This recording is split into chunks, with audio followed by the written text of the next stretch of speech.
Okay, Assalamualaikum warahmatullahi wabarakatuh.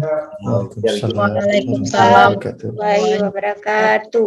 Very good morning to Waalaikumsalam, everyone. sir. Waalaikumsalam. Alhamdulillahirrahmanirrahim. Wassalatu wassalamu ala asyrafil anbiya'i wal mursalin wa ala alihi wa sahbihi ajma'in. Praise be to Allah who has given us a good health and a good opportunity to be here in our webinar today. And salawat and salutation to our Prophet Muhammad sallallahu alaihi wasallam, who has brought us from the darkness to the lightness with full of knowledge. Honorable Dr. Yusrina Bismillah Yusuf, MRI, Honorable Dr. Muhammad Aulia M. Tisol, Honorable Faisal Mustafa SPD MA, and of course all MDPEM students as well as audiences. Well, my friends, ladies and gentlemen, welcome to our English Education Journal webinar with the theme of becoming a researcher through publication, submitting to English Education Journal as the first milestone. I would like to give you some information that based on the rector instruction that all students of MPBEM and all master students within the Shafala University are required to publish their research paper in Sinta 3. Yeah, this is because of the pandemic. But after the pandemic, there may be a requirement to publish all the students' works prior their graduation from this university to Sinta 2, right? So Sinta is kind of like a accreditation rank applied by our, Ministry of Education. I think later on, our keynote speakers will be able to tell you more in depth about this one. And besides Sinta 3, you also required to publish your work in the proceeding index by Scopus. So either one, either Sinta 2 or Sinta 3 or proceeding index by Scopus. This is the reason why we think that this webinar is very important for all students to follow, because all the information that will be shared by the chief editors and the vice chief editors, and also of course our master, yeah, Ibu Yuyun, will be very important for you, to prepare yourself for your graduation later on. So we expect that this event would benefit us, all of us, in gaining knowledge, and also to get your work published as one of the requirements to graduate from this university. Okay, very soon we would like to give an opportunity for Ibu Dr. Yusrina to give opening speech, and then followed by presentation given by the chief editors and the vice chief editors. And I would like to announce you that the Q&A session will be allocated after the speaker finishes his presentation. Let's say that if Dr. Aulia has finished the presentation, you could raise the questions, and then all of us will answer your questions, right? And then after Faisal Mustafa give a presentation, you may ask questions, and all of us will try to accommodate your questions. Okay. And I don't need to introduce our speakers, because I know that all our speakers are very famous among us, especially Ibu Dr. Yuyun.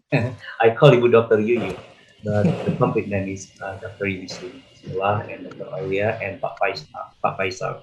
Yeah, perhaps the master students do not know Faisal more in detail yet, but I'm sure that the 2011 students, they have already contacted Pak Faisal for many times, night and days, I think. Is that right, Pak Faisal? And now you meet him, through this webinar. Okay, without further ado, I would like to invite Ibu Dr. Yusrina Bismillah or Ibu Dr. Yuyun to give opening speech for this webinar. Okay, the time is yours, Ibu Yuyun. Assalamualaikum warahmatullahi wabarakatuh. Waalaikumsalam warahmatullahi wabarakatuh. Waalaikumsalam. So thank you very much. I would like to say to Prodi S2, yeah, MP Ben for conducting this seminar for our students. I think this is very important, especially now publication is, what do we say, becoming an emergency, yeah, for not just the lecturers, but also to the students. Yeah. So thank you Pak Iskandar, Pak Asnawi, Pak Saiful, Pak Muhammad, Pak Muhammad Aulia, and Pak Faisal for managing this seminar series, which I think is very good for all of us at the department. Actually, I just want to share a little bit about the importance of why you are required to do publication. We know that there are many pros and cons towards this, what do we say, requirement, yeah, publication requirement. Usually, this publication requirement is necessary for PhD students. So, if you go study somewhere, if they don't ask you to publish, they will ask you to present your research somewhere. And eventually it will be published in a proceeding, either the abstract or the full paper. Yeah. So sharing our research is very important. Yeah. Now that you are, even though you are not a PhD student, you are still, considered as a master students below the PhD students level, but you also do research. Yeah. Later on, at the end of the day, you will do research. Yeah. And that research is expected to be shared by everyone. Yeah. But sharing research is not the same like sharing stories. Yeah. Like when you want to gossip about someone, you just sit down and talk. And it's not the same with that, with research. Yeah. There are rules on how to share your findings. There are rules on how to share your research. And I'm sure today, Pak Muhammad Aulia and Pak Faisal Mustafa, they will tell you everything that there is to know about publication. I do have some PPT to share. It's very short. I hope everyone can see my screen. So here I have the title is the perks of publish or perish to graduate students. Yeah, perks here means why is it important? What is the significance of publication for us students? Yeah, and there is what do we say? Maybe we can say an idiom or a metaphor. I'm not quite sure, but there is a saying today, especially as a lecturer. You either publish or perish. You want to succeed, you must publish. Don't publish and then you will perish. That means you will fail. Now that saying is also given to students. If you don't publish, you don't graduate. Yeah, you want to graduate, you need to publish. Yeah. So of course, this is an emergency for everyone, especially students. Yeah. I know that you all have had the experience of writing your thesis, but that's a long time ago. Yeah, maybe when you were doing your first degree. And I'm sure at that time it is not as intense as it is today. Yeah, while you are doing your master's degree. But this is a requirement. And here is the, what do we say, the letter from our rector, yeah, dated on the 22nd of June, just this year, that master students that you need to publish in a journal that is indexed minimal by Sinta 3. Yeah, later on, Pak Aulia and Pak Faisal, I'm sure they will explain to you all of this indexing rank. Yeah, or you can publish in proceedings. Proceedings means that you presented your research at a conference, and then afterwards, your paper that you submitted to the conference, it will be published in their proceedings. Yeah, this is just as we had the AICSA the AIC conference this year, Annual International Conference of Chiakuala University. And this year, the chairman is our own head of the department, head of the, what do we say, study program, jurusan S2, program studi S2, Dr. Iskandar Samad. So, that if you were to graduate, I know at that time, that was a good time to publish your paper. And then there is another saying, if the work is good, it should be published. Yeah. So we consider every research that you will do later on in while doing your master's degree, it will be good. So you should share it to other people. But then again, you have to remember the way to share research findings is not the same as sharing gossips. Yeah, it's different. And again, you write a thesis. Yeah, so this thesis is a contribution to the development of science, especially in our field, the language science, the teaching science. Yeah, so you must be able to share what you have done. Yeah, to the scientific community. And why is it important again for you to publish? Because then you will know how to communicate data. Yeah, you will know how to write information in a systematic way. And then you will know how to build up scientific thinking, because now you are a master student, inshallah. So you need to build up that scientific thinking. It is different from when you were doing your first degree. So by doing all of this, you will know more about professional research ethics. Yeah. So like I mentioned earlier, to share your research, there are rules and there are ethics. So you will understand this more. Because when you commit yourself to continue to your master's degree, that means you are committing yourself to become an academician. Yeah? You are committing yourself to become part of the scientific committee. Yeah, that's why you go to a higher level of your study. So this is why it is also important for you to publish your research findings. And then another reason perhaps is that, did you know that Indonesia is a lot bigger than Malaysia, our neighboring country? But this is the findings based on research, not my findings. Yeah, I was browsing around last night and searching on why it is important for students to publish in Indonesia. And this is one of the reasons given by DPE. See, we have a very low level of scientific works published in Indonesian university. And it is only 1/7, sepertujuh.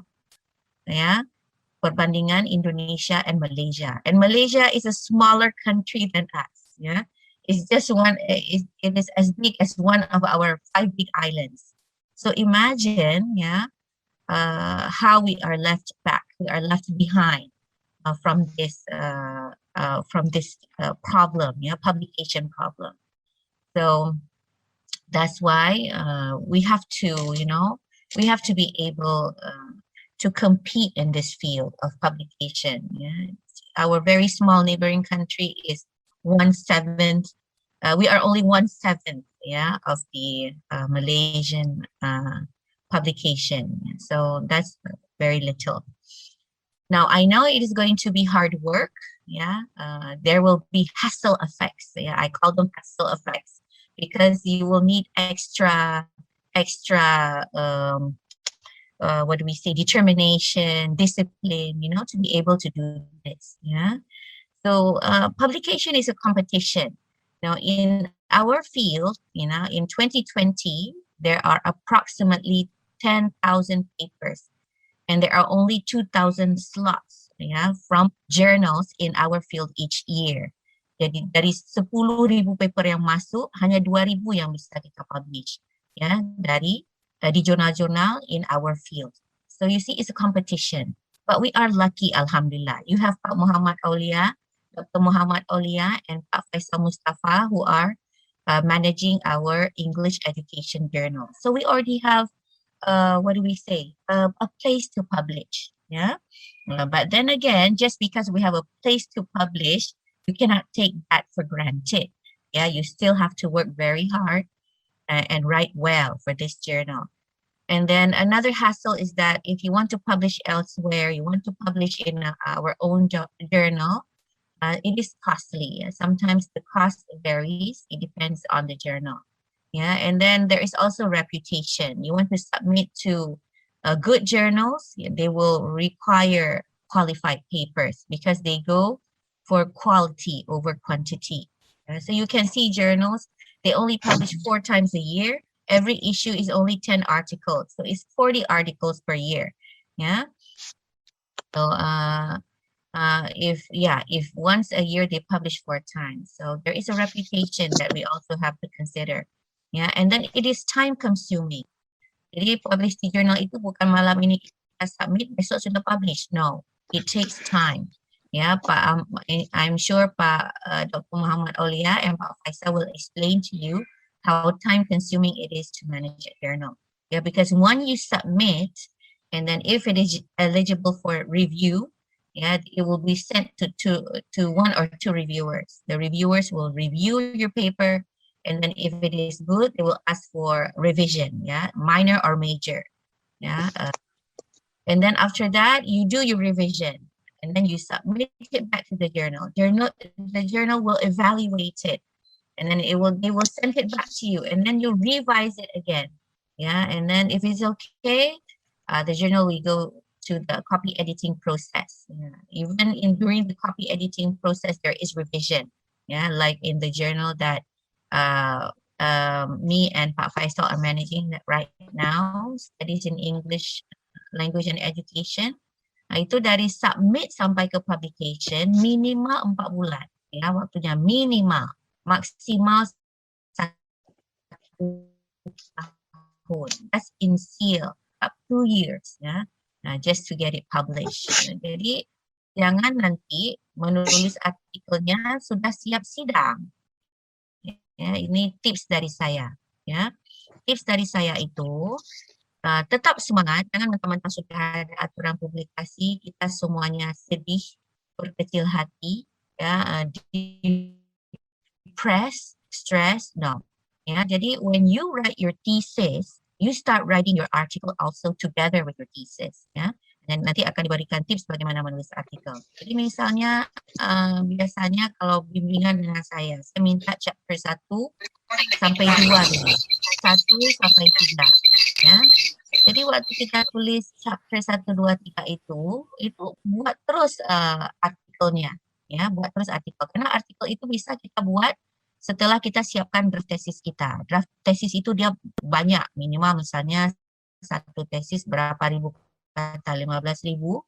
Nah, kalau artikel kan 5.000 sampai 7.000 kata per artikel, ya. Jadi you pack the information from your jadi kalau kita buat bersamaan nanti sempat berkonsultasi dengan pembimbing. Bentar, Pak Is, ini tesis saya chapter 1, 2, 3. Ini artikel saya pun sedang saya siapkan Pak, misalnya. You also give your paper. Jadi pembimbing pun sempat melihat. Ya. Nah, kalau kita kerja cepat seperti itu, insya Allah pembimbing sempat membantu untuk publikasi. Ya, yang pembimbing itu nak sempat sudah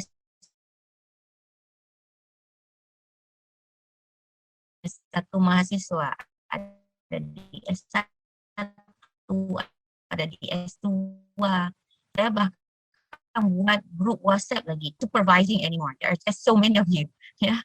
Makanya waktu memberikan draft terakhir ke pembimbing, ya sebelum sidang ini, berikan juga artikelnya. Ya setidaknya nanti pembimbing bisa lihat, buat keputusan apakah saya ini bisa ikut atau sempat membantu atau tidak. Ya setidaknya sudah ada yang komentar dulu artikel sebelum sidang kalau bisa. Because like I said, publication takes time. Minimal 3 months to maximum,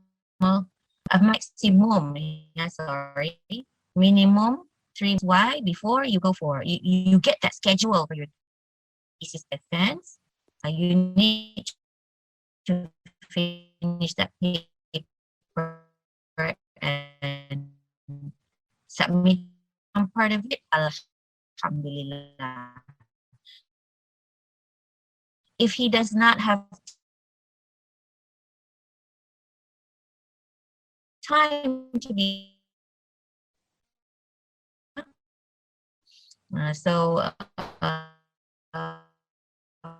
this publication akan membantu, tapi kan ini harus publish tepat waktu, it is beyond our responsibility, ya. Yang menentukan itu diterima tidak diterima itu jurnal, bukan pembimbing. Jadi jangan nanti pula merorong pembimbing, kapan artikel saya publish, kapan artikel saya publish, kapan artikel saya publish. I don't know. We don't know.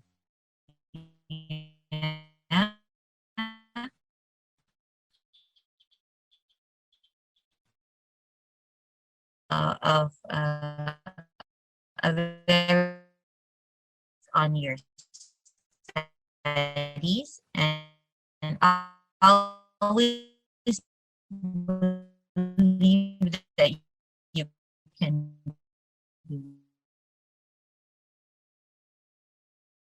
it. Ya, saya 6, ya. Jadi you can do it, ya. You can do if you can manage your time.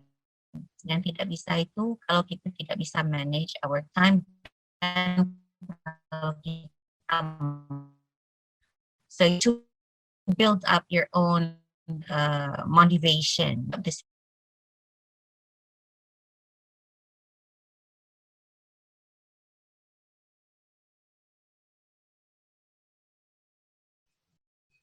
Okay.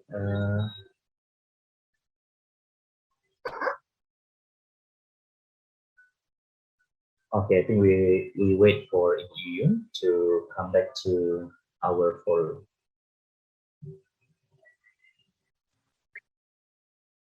Ya, sorry ya, tadi saya Okay, that's alright, Ibu. keluar. Tapi that's that's some of the advice that I can give to our students today. Ya, yang penting, you have to encourage and motivate yourself, yeah, and know that you can do it, inshallah. And later after this, Pak Dr. Muhammad Aulia and Pak Faisal Mustafa will give you more tips on how to teach, especially in our journal, English Education Journal. So once again, thank you very much, Pak Dr. Iskandar, for the time and opportunity given to me. Yeah, Assalamualaikum warahmatullahi wabarakatuh. Mbak Ibu Yuyun, don't forget to open Yes. the webinar, please. The what? Just open the webinar formally. Yeah. Maybe I open what again? I'm very sorry. Sorry. To open the webinar session. Oh, okay. I'm very sorry. Sure. Forgetting. Okay. Yeah. So thank you very much. Yeah, for the time. What do we say now? The time now belongs to Pak Dr. Muhammad Aulia and Pak Faisal Mustafa. Yeah, to start, and Pak Iskandar as the moderator to start and open this seminar series. Inshallah, it will be beneficial for everyone. Okay. Thank you very much. Thank you very much, Ibu Dr. Yunisi Nafismullah, for the opening speech, and all the presentation is very motivating, not only for students but also us as a lecturer and also researchers. Thank you very much, Ibu Dr. Yun, for the opening session. And now we would like to invite our first speaker, Bapak Dr. Muhammad Aulia. So Bapak Dr. Muhammad Aulia will share the presentation about how to understand a peer review assessment and lessons learned for future authors. Okay, Pak Dr. Muhammad Aulia, the time is very flexible. So, or maybe 15 minutes, up to you. So it is very flexible. Okay, the time is yours, Pak Aulia. Thank you very much, Pak Dr. Iskandar, Abdul Samad, and Ibu Dr. Yunisi Nakismullah, Yusuf. I have to say that your advice are very beneficial, and I hope that it can motivate all of the postgraduate students. Or I prefer using the term postgraduate fellow researchers, because they are becoming researchers soon when you publish your research in our journal or in other journals that we have as a part of your postgraduate study. So I would like to get permission from Pak Dr. Iskandar Samad, because I have also a PPT slide presentation. Yeah, you can share the screen, Dr. Olia. Thank you very much. Yeah, thank you. Okay, so can you see my slide now, everybody? Yes, Pak Olia. Yes, sir. Very Yes, good. yes. So it's very good. So the key point in my presentation is that if you're understanding about peer review assessment, then you understand the process why it takes minimum 3 or 4 months that your paper will be published. Because in this, what can we say, in this domain or in this profession, a researcher is always indicated by their product, their masterpieces. So if you are becoming a teacher or a lecturer, that your products of publication are becoming your indicators, whether you can show your expertise, you can show, you can let's say reveal, yeah, and publicize how your expertise can be read by everybody worldwide. So the key word that I would like to share is how to understand the peer review assessment, because because somebody may not understand the way how international journal system or online journal system has been made, and how long that it has been implemented in this world. So what I really want to introduce is peer review system exists more than I'm working. right. So it has been more than 3 years ago, and it has been used in our academic work. So the process is it involves other researchers with anonymity who will review your article, and they will give feedback to your article in terms of increasing the quality of your paper. And then there are some processes that we have to do, and the journal system has to do. And then the journal system or the peer review process ensures that the quality of your paper is high enough to be published in in our journal. So you can read that the Philosophical Transaction of Royal Society is the first journal who formalized the peer review process. It has been very long time, so 1618 to 1677. So there are two types of peer review in general. You can see that there are two types: single anonymized review and double anonymized review. This means that, in short, this means that there is one reviewer or there are two reviewers. Okay, so after we know that it only needs one reviewer, then a reviewer would give you a feedback, and they will fill the reviewer feedback form. I will give the reviewer feedback form of EEJ later on. And then after the reviewer feels and assess your article and he or she claims that your article has rights to be published, then your article will go to the next processes. Double anonymous reviewers are more likely to be used by a highly qualified journals. If you are aware or if you recognize the status of Scopus Index, for example, there are Q1, Quartile 1, Quartile 2, Quartile 3, and Quartile 4.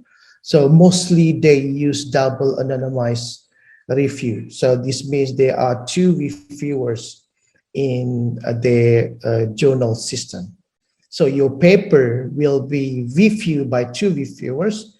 And if these two reviewers agree and claim that your paper deserves to be published in our journal system or their journal system, then your paper will go on to the next processes.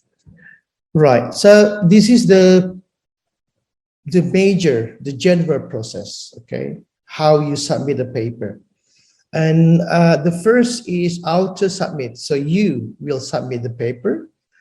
As we heard from Dr. Yunisrina Kismullah, you said before that before you do your defense, at least you have to submit your paper.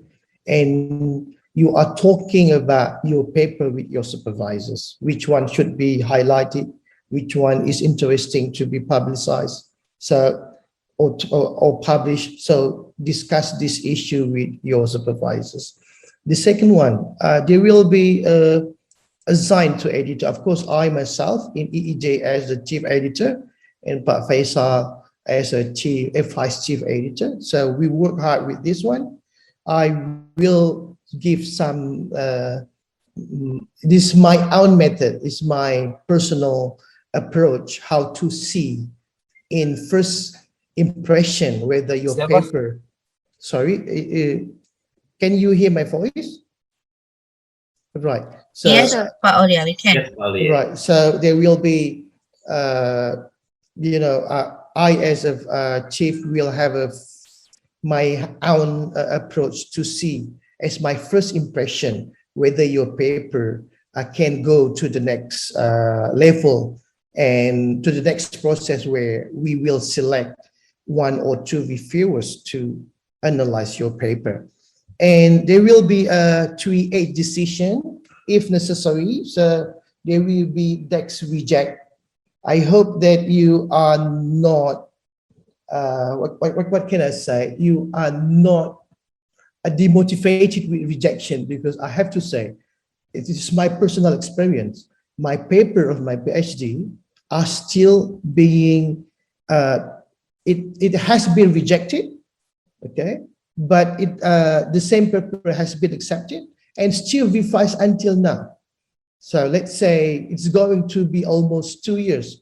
If we look at the presentation of Dr. Yunisrina Kismullah, that maximal 2 years, even more than 2 years, Yunisrina Kismullah, of my paper. So it takes process. But remember that when you understand this peer review assessment process, you will see that my expertise is being scaled up with other experts. It is, you understand it. It is, you have to understand that one.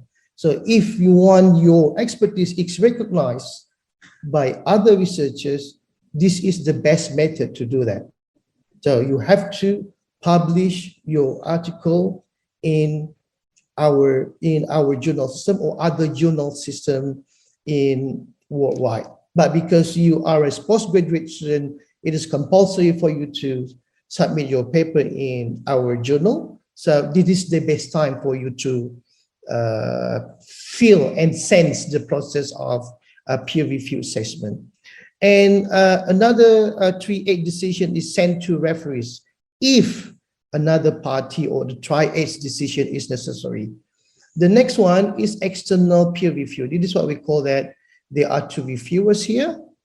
Okay, and one single anonymity review or double anonymity review are used. Another one, the next one after you, if one reviewer or two reviewers agree and claim that your papers are comply with all aspect that we have stated, then your paper will go on to the next stages. So the next stages will be, I will elaborate it later, but the next stages are copy editing, layouting, and proofreading. So the final decision communicated to author and reviewers, you are acknowledged that your paper is accepted and will be published in such volume and such issue. So, so you will be happy with this because you will receive an LOA, yeah, letter of acceptance of article publication in one journal, especially EEJ, English Education Journal. So a bit introduction for English Education Journal is a peer review open access academic journal published by the graduate program of English language education, University of Shah Kuala Banda Aceh.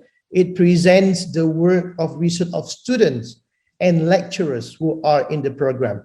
It is published 4 times, okay? January, April, July, and October. And one secret that I want to share to you that it's not only students, we receive outside authors also, which has quality as the same as yours right now.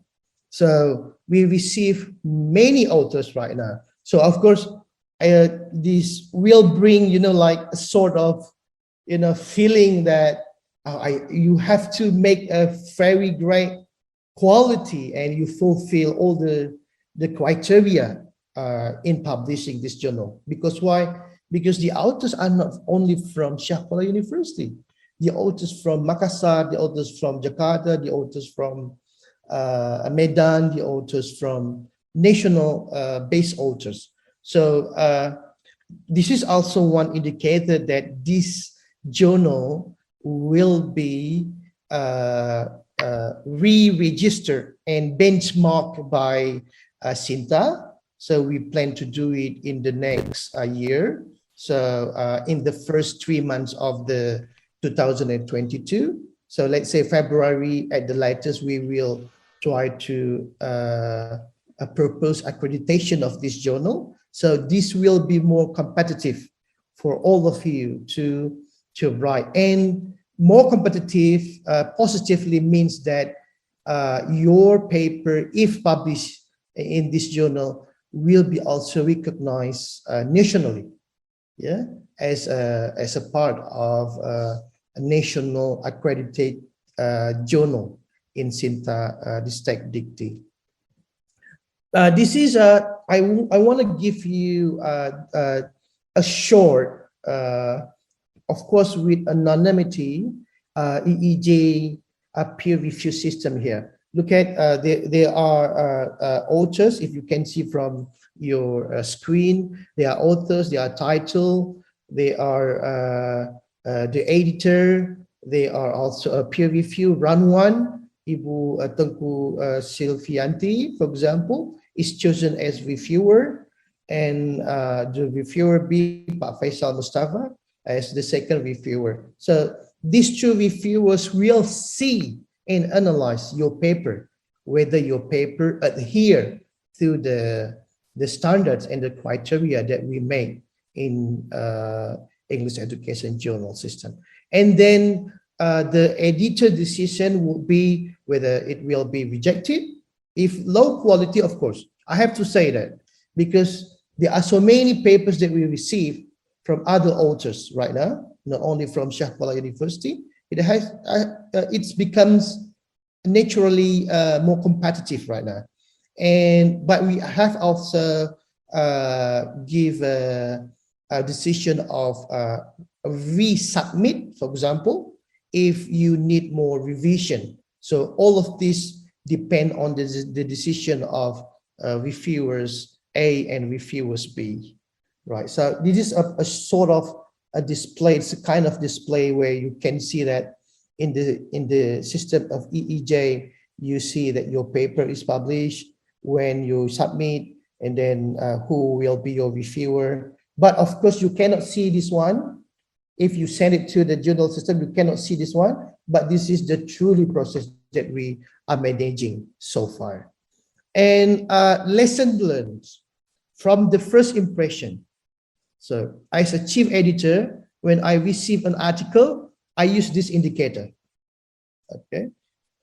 More specific, you will see, you will learn, and you will receive some knowledge from Pak Faisal. But in general, as a chief editor, I look at this thing. First, if you send me the paper, I will open it.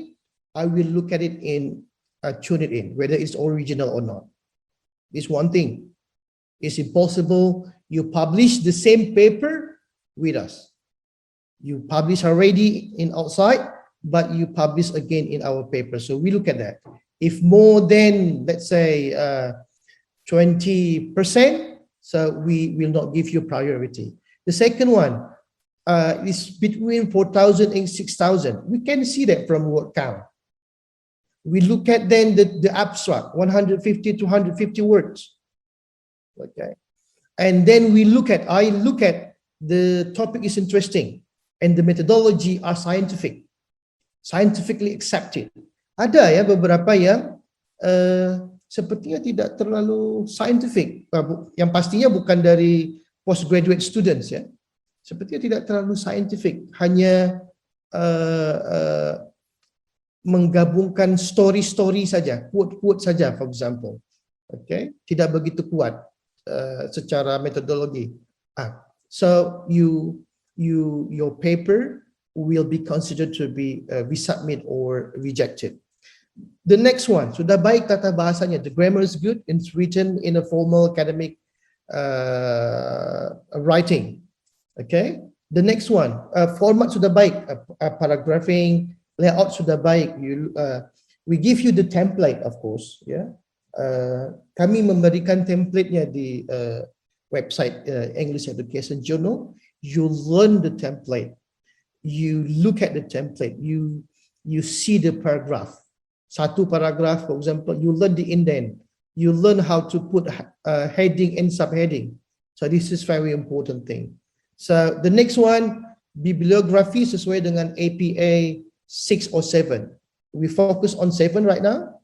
Yeah, we use 7 right now. But of course, in other journals, they still use, they may use 6, right? But in EEJ, we use 7. Jumlah referensi di bibliografi sesuai dengan jumlah di in-text citation. Can you imagine, for example, Anda menulis referensi 12, okay? Tapi di in-text citation 15. How can we find your reference?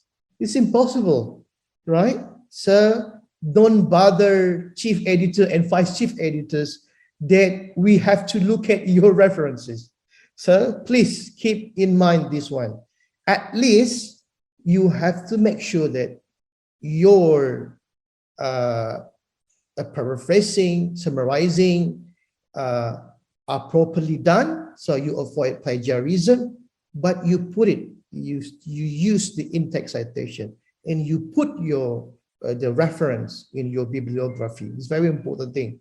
And the last one, my personal approach is reference at least 10 years, okay, at least latest 10 years, and dominated by expert from outside, and then combined by researchers, local or national, because we realize that there are some important things to involve local and national researchers, because in the context of Indonesia, they know more than other researchers in overseas. But remember, sometimes we have to stand on the shoulders of giants.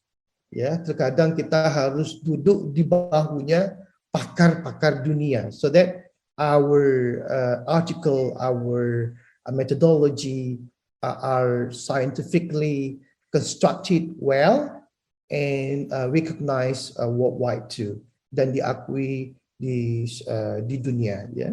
So this is my lesson learned and my first impression to look at whether a paper or not will go on to the next stages. And I want to give you one. Want to share a bit. Just want to give you, let's say, a snapshot, a very short.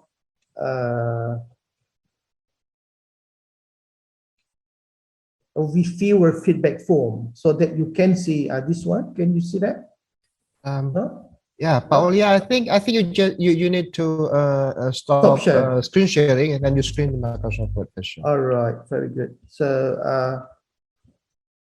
it was a quick look. Now you can see my Microsoft Word. Very good. So this is the review feedback form of EEJ. You can see that each reviewer will work very hard to see whether your article fulfills and meets some requirements that we stated here. So for example, article, are the concerns in this article important to the field of English language and education, linguistic or literature? Here, okay. So if the reviewers say yes, they just tick yes. If no, they just say no. Right, the title is clear or not, the introduction is a meaningful purpose to the manuscript. I move on to literature review. Is the literature review appropriate and adequate? Okay, have the latest publication on the subject of the article been taken into account?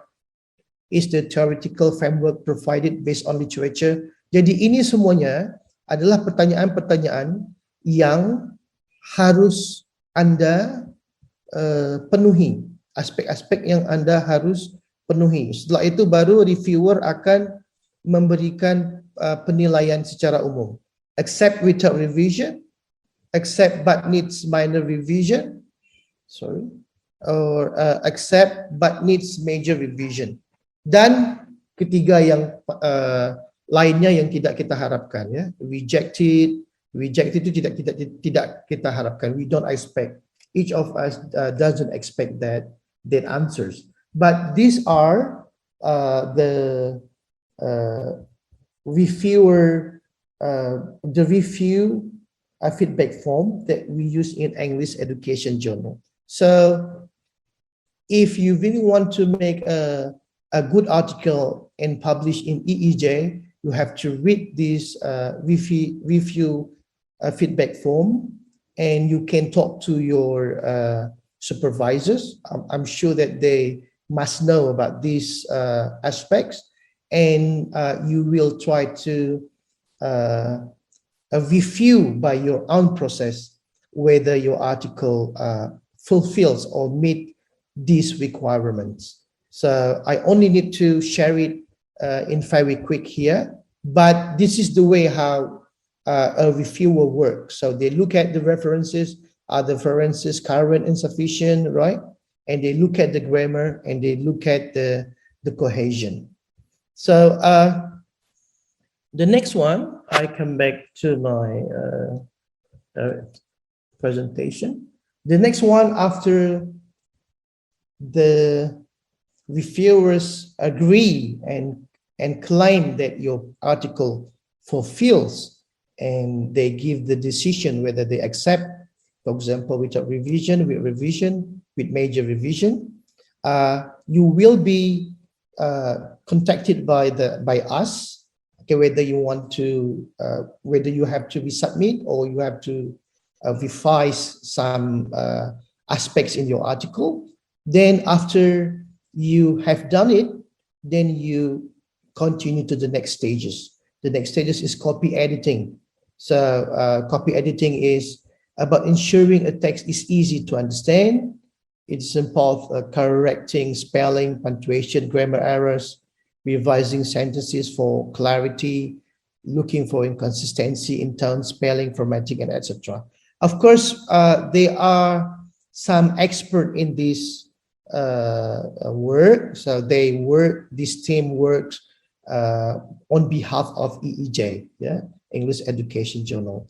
We look at this. This doesn't mean that you are not aware of this. This mean that you have comply and make sure that your writing are clear enough, and the copy editing will work slightly to look at whether your sentences need to be clearer. So they try to improve and increase the quality of your paper. And of course, the layout, they will focus on the margin, the header, the footers, in all aspect. And the last one, before we print it in a PDF, because this is online journal system, we look at again the grammar, spelling, capitalization, punctuation error. So proofreading is the last process that we do as a manager of this journal. And we make sure that there is no typo. We make sure that all the articles are published in high quality. And that is the presentation of my session. So I hope that you can absorb and bring an insight that peer review assessment is a process of how to scale up your expertise to be known, to be recognized by other experts nationally and worldwide. So you have to think that the process are quite long, but these processes would bring, let's say, a confidence to you as a researcher, as a young researcher, so that you will gain a recognition, and your expertise and your writings also will improve naturally and gradually from this process. Saya pikir itu saja untuk sesi saya. So thank you very much for your attention. If you have a question, you may put forward in this session or in the last session of Pak Faisal. Saya pikir itu Pak Dr. Iskandar. Yeah, thank you very much, Pak Dr. Aulia, for a very nice presentation. I think it would be great if we could pick up two questions. Even though the questions is in relation to Pak Aulia's presentation, however, Ibu Dr. Yunusrina Kismula and Pak Faisal and myself would also jump in to answer the questions if it is necessary. All right, so we just pick up two questions so that it is more interactive, because we still have it very fresh, in our mind regarding the peer review process and tips or a secret given by Pak Aulia to persuade or to attract the chief editor's attention. Okay, two questions.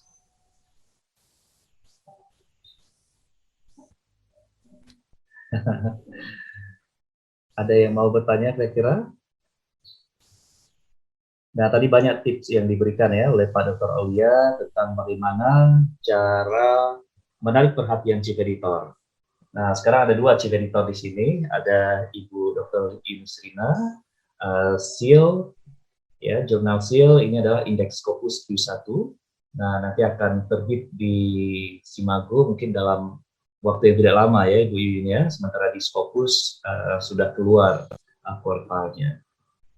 Dan Pak Aulia untuk jurnal EEJ, nah insya Allah tahun depan we will submit it to the Ministry of Ristek to be indexed by Sintara. So it would be very beneficial for all students next year, insya Allah. Assalamualaikum, sir. I have a question.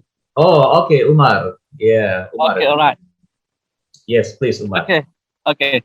Assalamualaikum warahmatullahi wabarakatuh. Good morning, all. May I introduce myself? My name is Umar Haliwanda.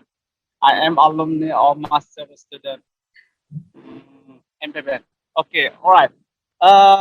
After Pak Aulia give explanation, I can take some of the interesting material or plan explanation about the peer review. My question is, how can to measure our journal or our article is good or bad after revised by peer reviewer? Uh, and then what should do if we find something unexpected by peer reviewer? I think that's all, sir. Okay, thank you very much, Umar. I think Umar is, having, have go through this Yeah, process, yeah. And now I yeah, could see yeah, that right, sir. he has a very big smile this morning because he graduated already. All right. So congratulations. All right, Okay, thank you very thanks. much, Umar. Yeah, Umar from Okay, Benar right, sir. Mulia. Umar from Benar Yeah, Mulia, and he's in Benar Mulia now. yeah, right, And sir. he's alumni of NP this year, yeah, just Yeah. graduated, very fresh, and still single, Okay. okay? Yeah, okay, Single, right. not available. Is that right? Single, not available, or Okay, all single, right. still available? Okay, okay, sir. All right, thank you very much, Umar. Okay, now we would like to give an opportunity for three our keynote speakers today. Yeah, perhaps Pak Uya would respond first. Yeah, thank you very much, Dr. Thank you. Iskandar. It's very good question, Umar. I have to say that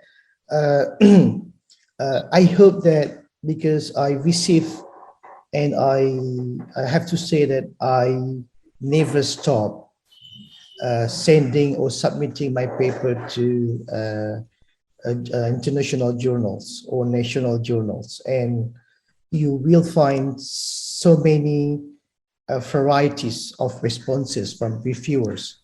I have to say, and we will make sure that you will not get that, because I have to share that sometimes the responses are very harsh. I have to say, sometimes are very harsh, and it would make you demotivating sometimes. But I will make sure, we will make sure that you wouldn't find those kind of harsh things, because we use a very positive and constructive reviewing process, or peer or positive and constructive peer assessment processes.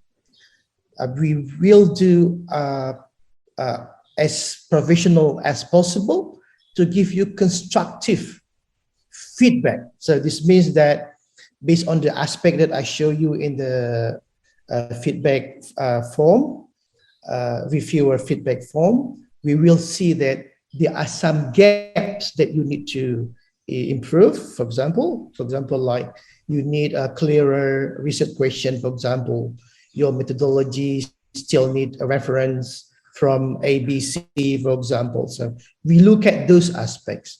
And if the next question, your paper is rejected, you have to say that I have to improve my expertise. You have to improve your writing. You have to improve your knowledge about your topic. You have to enhance your methodological repertoire, for example, the way how you collect data, for example, or you need another other techniques. You need to more in-depth knowledge and skills to convince the reviewers in our journal and other journals also to accept and claim, they can claim that your journal or is accepted in the journal. So please don't stop. If I become you, I never stop. I will keep revising and send again. Sometimes I change the title. I revise based on the feedback from the reviewers. Then I submit again in the same journal. So non-stop. You have to keep revising and submitting. Thank you, Umar, for All your right. question. Thank you very much, Pak Dr. Muhammad Aulia. Pak Faisal, do you want to add some more? Yes, thank you very much, Pak Dr. Iskandar. Yeah, if I understand it correctly, Mr. Umar also want wants to know whether or what do you do if we get feedback from our reviewers, the feedback which we do not agree with. So if that happens, then you do not need to revise to follow all advice given by the reviewers. If you think the reviewers do not understand your point correctly, you can just explain it to the reviewer in the rebuttal letter. So there's no need to worry. Yeah, if reviewers are also human, so they make mistakes. So that's why you can explain it. Yeah. Right. I think Okay, thank you very much, Pak Faisal, for a very good explanation. Ibu Dr. Yuyun, do you want to add some important points regarding the questions? Yeah. Okay. I will try to answer Umar's question. Now, actually, I'm one of those reviewers who are quite cerewet. So, yeah. I am also a writer who receive a lot of what do we say, criticism from other reviewers towards my paper. Yeah. Is it okay if I share an example, Yes, yes, Aulia? of course. Yes, of course. Yes, Yeah. very good. Let me try to share an example of a paper recently reviewed by one of the reviewers in Seal Journal. Yeah. So let me see now. Is okay. Jadi setiap artikel yang dikirim ke Seal Journal itu direview oleh 2 reviewers, ya. Ibu Kita Yuyun, kirim. sorry, Ibu Yuyun, Yes. we cannot see your screen yet. Okay, I will Alright. share my screen now. Okay, thank you. So this is one Alright, of the yeah. papers, ya. Jadi ini reviewer ini sebenarnya tidak begitu cerewet, ya. Dia hanya memberikan poin-poin yang yang basic, ya, yang dasar. Jadi coba lihat dulu dari judul, look at the title, ya. Title-nya 15 kata. Wait, sorry, sedikit iklan ya, advertisement. Yeah. So you see, in Seal Journal, there is a rule that we only accept titles with a maximum of 14 words. Nah, sedangkan judul ini 15 kata. Itu sudah langsung karena saya seringnya setelah reviewer itu mereview, saya juga cek ulang ya apa yang sudah dia review, karena kita kan mau pastikan si penulis ini betul-betul ikuti aturan jurnal. Kadang-kadang reviewer itu dia tidak begitu baca aturan jurnal karena dia lebih fokus ke content. Jadi supaya penulis tidak berulang-ulang dia buat perbaikan, jadi saya pun berikan komentar yang kira-kira berkaitan dengan rules of the journal. Jadi sampai jumlah title pun kita komentari, ya. Nanti ada memang penulis yang argue, oh if I change the title, if I lessen the words, the meaning will not be there. You know, that's not a reason. We have to be creative here. Yeah, disitulah fungsi paraphrasing. That's why you take academic writing and we teach you paraphrasing. Yeah, so there are certain rules that we must follow. Karena kita memang dari bidang sosial berbeda dengan science. Ya, nah, ini seperti ini. Dia komentar tentang salah satu what do we say, expert yang decide, ya. Oke lah, kalau kita boleh accept ini Wenger ini 1998 karena dia digandeng dengan penulis lain yang sudah updated publikasinya. Tapi kemudian di sini dia letakkan teori dari si Wenger ini as a highlight, ya. Jadi kita suruh is already 2021, this is too old, updated, ya. Kalau ada orang lain yang mengatakan hal yang sama, publikasinya lebih update, use that one. Ya, bahkan di Seal yang teori-teori lama kita tidak ini lagi. Kalaupun mau menggunakan, sebutkan bahwa dia adalah the person who introduced this theory. Misalnya itu berbeda kan? Tapi when you try to explain the theory, jangan lagi gunakan kata-kata expert yang tahun 50-an, 60-an itu. Ya, use something that is 2000 and above. Ya. And then, nah ini juga masalah italicization, ya, yang dimiringkan. Kalau tulis artikel kita dalam bahasa Inggrisnya untuk kita highlight sesuatu, jangan dimiringkan. Ya, yang dimiringkan itu kata-kata bahasa asing.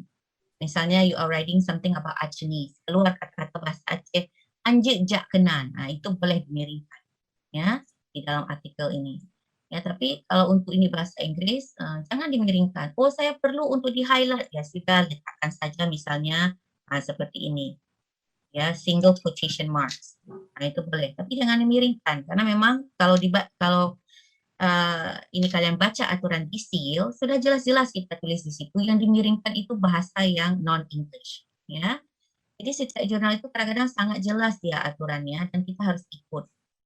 Like ini juga, ya, masalah pengertian person's intention to learn are engaged and the meaning of learning is configured, blah blah blah.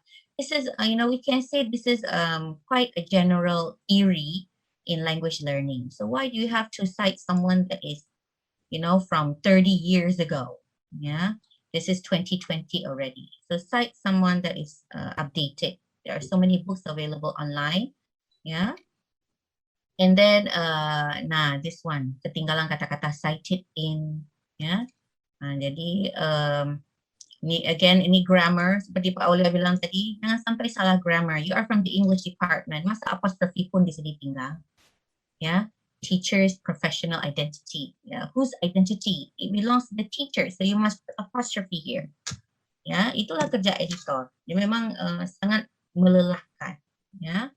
Kadang-kadang makanya waktu menerima hasil dari reviewer, memang seperti Pak Faisal bilang, pendapat reviewer itu tidak semuanya kita setujui. Kadang-kadang reviewer itu juga manusia, ya, seperti Pak Faisal bilang tadi. Kadang-kadang reviewers itu pun silap. Tapi kita pun saat menerima hasil dari reviewer, jangan langsung judarah, langsung marah-marah. Apa ini reviewer nih? Lihat dulu betul-betul apa komentarnya. Ya, baca dulu betul-betul apa komentarnya. And then you will see that, oh yeah, and there is something behind that comment that can help you improve your writing, ya. Nah, kalau memang reviewer ini mau duduk baca artikel kita semua, that is good.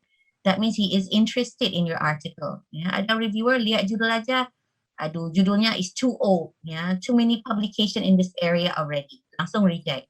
Ya, artinya the reviewer doesn't even make an effort to look into your article, ya. Jadi ini masalah ini semua tadi references, ya. Ini juga masalah metode, ya. Tadi saya dengar Pak Ola bilang kalau metodenya misalnya belum tepat, di situ ini juga sering kita pertanyakan, ya. Jadi di sini apa komentarnya ya? And please justify. Ya, di sini dia sebutkan mungkin ya, saya rasa di atas.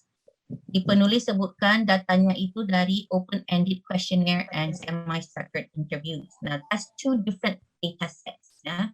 Sedangkan di sini dia bilang dia menggunakan thematic analysis approach to analyze the data. Nah, pertanyaannya apakah data ini untuk questionnaire atau untuk interview saja atau untuk dua-dua? Ya, jadi harus jelas di situ. Ya. Nah, kemudian, ini dia satu lagi. Dia tulis findings and discussion. Setelah dibaca ternyata tidak ada discussion di situ. Ya, jadi reviewernya komentar, where is the discussion? Discussion itu bukan elaborasi hasil. Ya, itu yang sering orang salah artikan. Discussion is discussing your findings in relation to the literature review. Ya. Jadi bukan mengelaborasi hasil. Elaborasi hasil itu di dalam finding section. Ya. Nah, ini lagi. Table 4.1. Kalau saya reviewer, saya tahu ini dia comot dari tesisnya. Tidak ada dalam artikel itu table 4.1, 4.2. Kita langsung hitung table 1, table 2. Ya. Nah, ini artinya penulisnya nampaknya nih comot dari tesisnya tanpa baca ulang. Nah, ini buat reviewer sakit hati nih seperti ini. Karena this is a very simple mistake sebenarnya. Ya, a mistake that shouldn't even be there. Ya. Nah, jadi itulah dia yang kecil-kecil ini diperhatikan, dibaca ulang. Ya. Nah, ini mungkin ini diterima memang artikel ini diminta perbaikan. Ya. Nah, jadi ini juga reviewernya kasih komentar jangan tulis nama walaupun nama ini pseudonyms ya.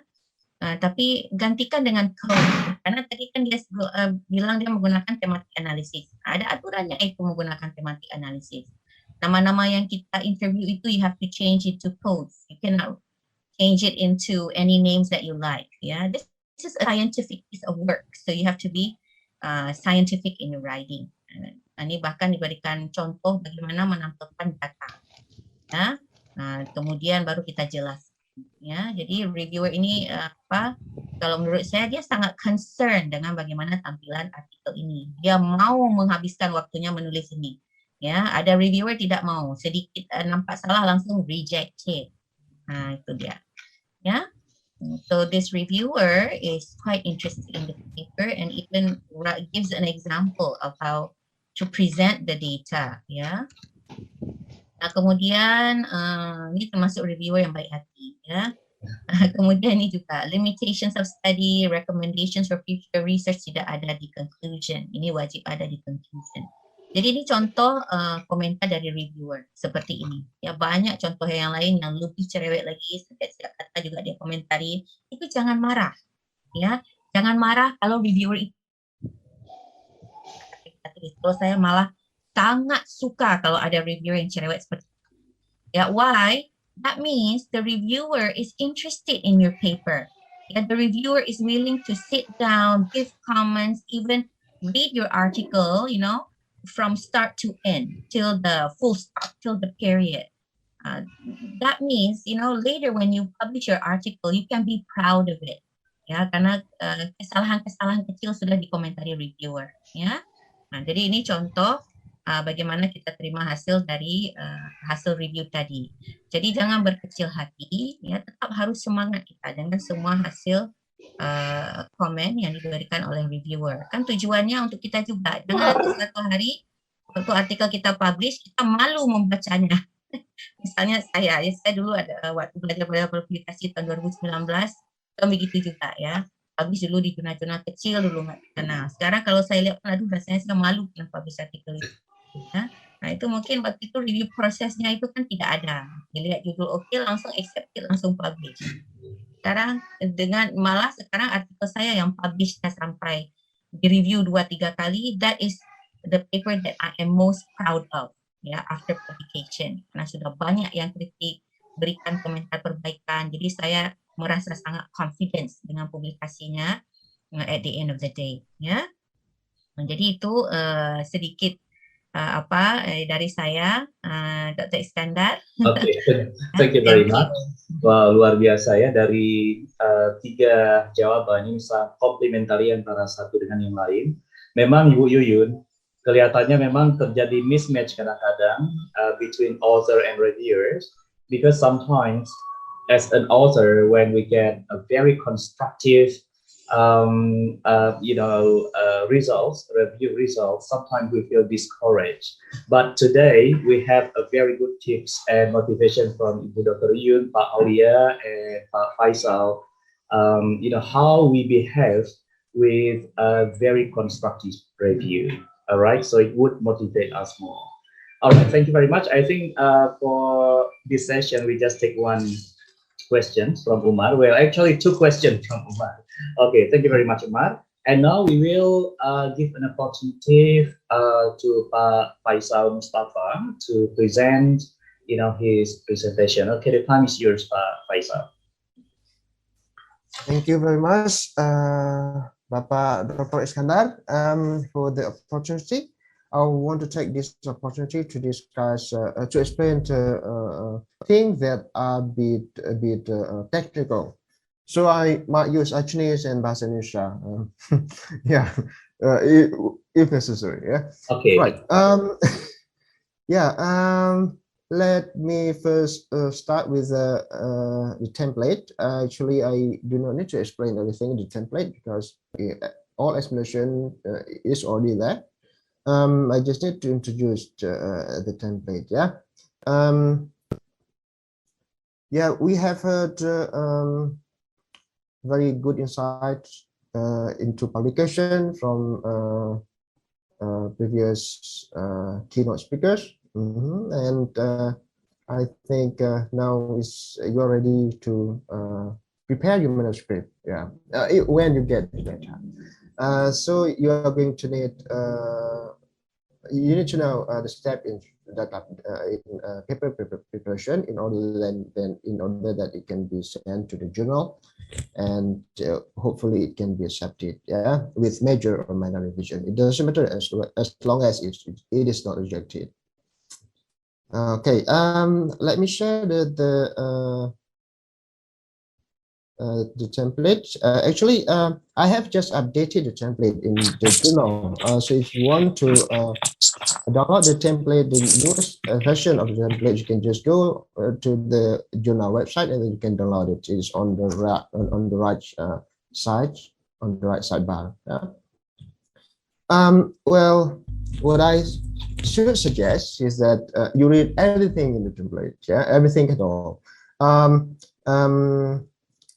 Yeah, we explain everything here. Like it is actually not 180. Dr. Olia has already mentioned it is 150 now. There's some changes, and make sure that you read that the indent is 1 here. It's 1 centimeter. So make sure that you are as detailed as that. And the word count and everything is here. So the best way to do it is that you copied your paper, you already prepared paper, into the template, or you can just start writing in the template. So instead of using instead of formatting your own paper, you can use this template as the base format for your paper. So just make sure you read everything here, and it will, if you do that, then you will it will make your paper looks completely like the journal template. Yeah. Okay. And the table. Yeah. Make sure that you stick to the table, to the format of the table here, because well, each journal has its own format for the table. So please use the format that is provided in by our journal if you decide to send your paper to our journal. Also, we use APA 7 because it is an updated version of IPA style. And also it is simpler compared to previous version. You can, if you want to read more about the style, you can just click on the link, and all information you need will be there. Okay, so now let's see what we expect you to include in all heading here, in all sections of the paper. For that, I will share other slide. Yeah.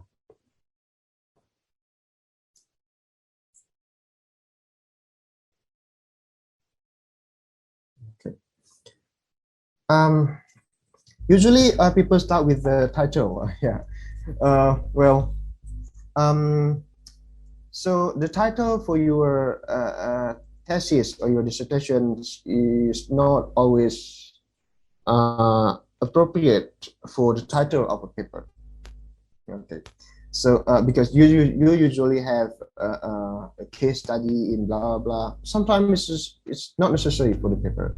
So make sure that the title is as interesting as possible, because it's the first thing that people read. Okay, and then they will decide whether your paper should be read or not. So make sure that you impress the reviewer or us, the editor, with a very interesting title. Okay. And then you can start with the introduction. You do not need to start with the abstract. You should prepare the abstract later after you complete the paper. And in the introduction, well, we found a lot of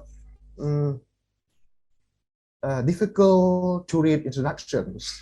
Yeah, based on your submission from authors in EEJ Journal. Actually, there is a procedure like a format or a genre for introduction section.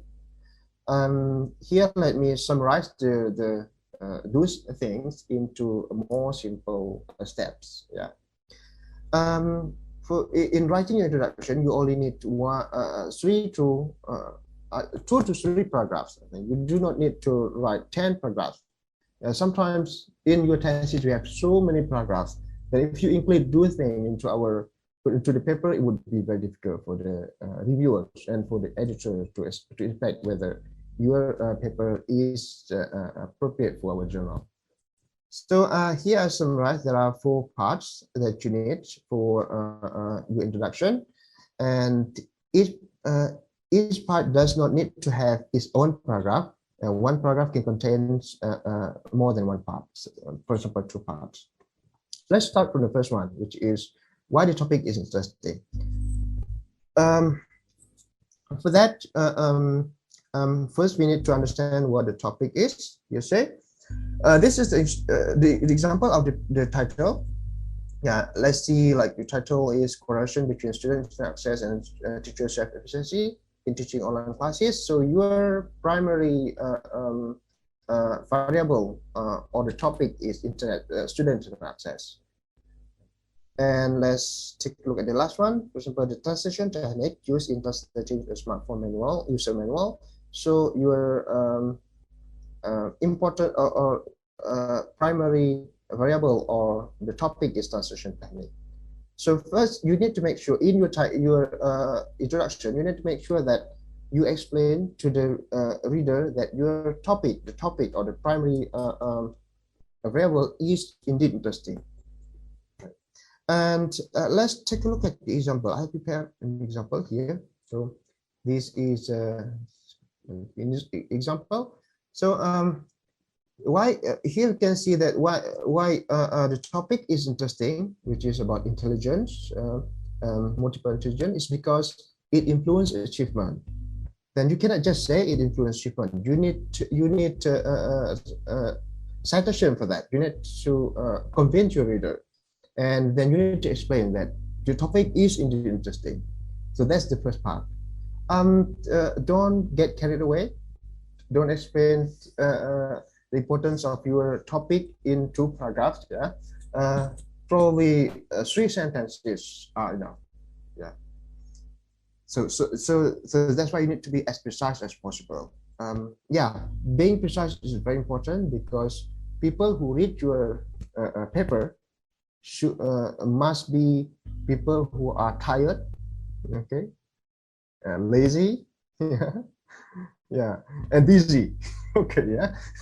All right. So make sure it's as precise as possible. You need to be as brief as possible.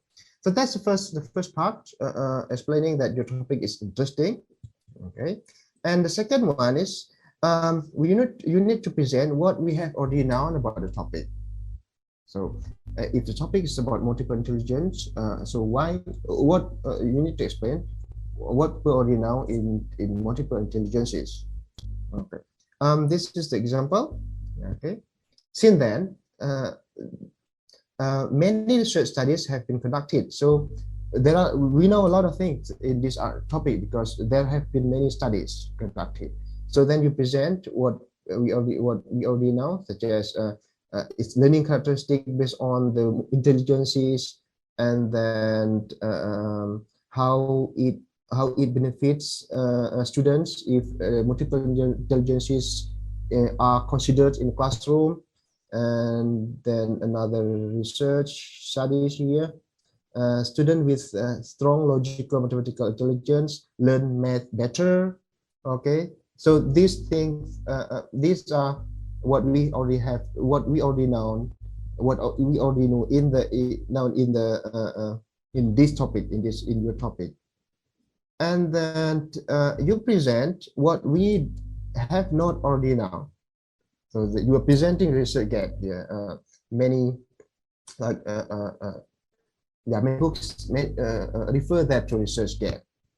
Okay, here we go. So yeah, you present what else we based on what we have already known, what else we need to know, and why we need to know that if it is not already clear. If it is clear, why we need to know that you do not need to repeat. And then the answer of what else do we need to know should be your research topic. Yeah, should be your research question. Sorry, should be your research question. Yeah. So make sure that you start from the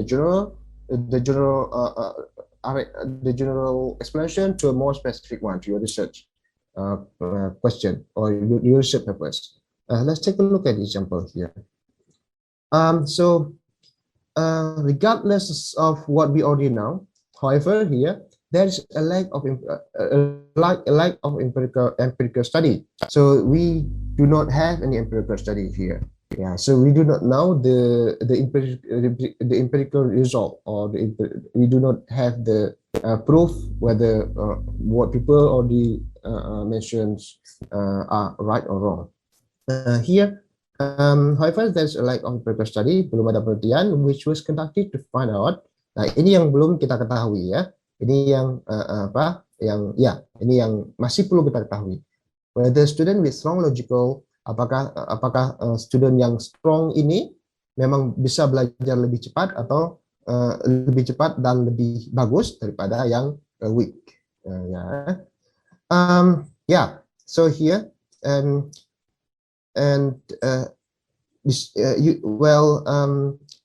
you can emphasize that, ya, bisa di-strengthen dengan mengatakan walaupun memang sudah ada penelitian sebelumnya, namun penelitian itu tidak bla bla bla. You can say, but I suggest you avoid that. You can say that the previous research is wrong. Yeah, but do not say that. Yeah, it's just so strong word. It's a very strong word. Yeah, bisa dikatakan kekurangan dari penelitian sebelumnya. To justify that we still need to know this, untuk memberikan alasan kenapa penelitian ini itu masih harus dilakukan, kenapa yang kita ingin tahu ini penting untuk diketahui. Okay. And finally, the last part, to present your research objective. So the first part, ensure that reader tahu bahwa topik ini menarik, kemudian apa saja yang kita sudah ketahui tentang topik itu, kemudian apa lagi yang perlu kita ketahui, dan kenapa kita perlu tahu, dan oleh karena itu penelitian ini akan mengadres yang itu yang perlu kita ketahui. Yeah, let's take a look at this one. Yeah, probably you cannot see it. Therefore, I forgot to highlight this one. Therefore, this research was intended to find out blah blah blah. Jadi yang terakhir adalah memberitahu tujuan penelitian.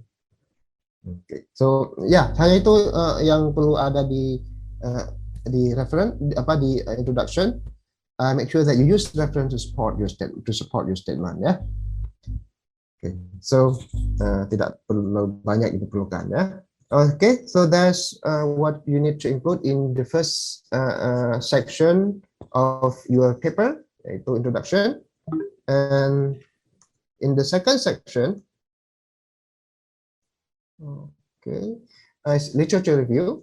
Now, literature review is a comprehensive review of previous publications such as papers or books, which are related to your research focus. Okay, make sure that it's not too long, and it should also shows that it shows the gap in the literature, that there is some information that we still do not have, which is the information that you would like to present, berdasarkan hasil penelitian nanti. And then try to be straightforward.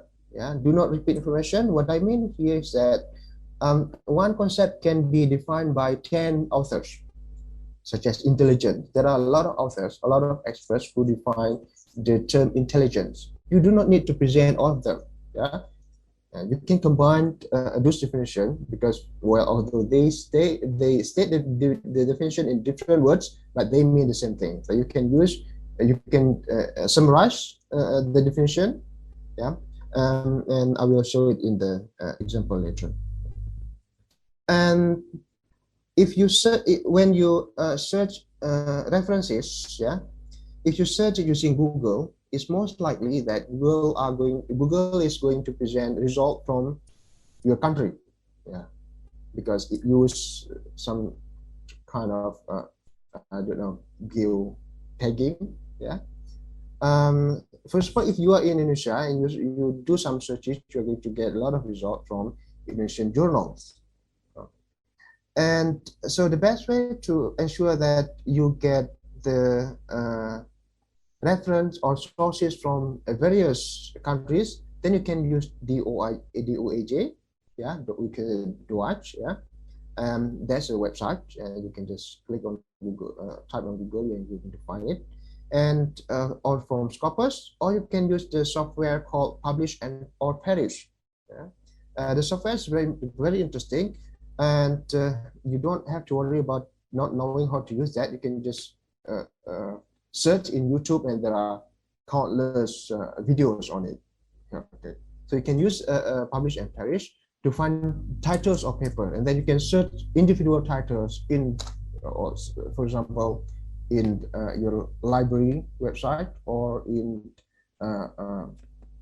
Google. Okay, yeah. And let's look at some bad examples of literature review. We found this in some publications, in some submitted papers. First, do not write literature review based on each paper. For example, the first research was conducted, blah blah. The method that they use, blah blah, is blah blah blah, and the results, blah blah. You don't need that. The authors do not need this information. Yeah. Or some authors present each paper in one paragraph. It's very difficult to read. Yeah. And the example is the first research. In the first paragraph, he explained about the first research, and then he continued the second research in the next paragraph. That's not a good example. Well, these are not good examples of literature review.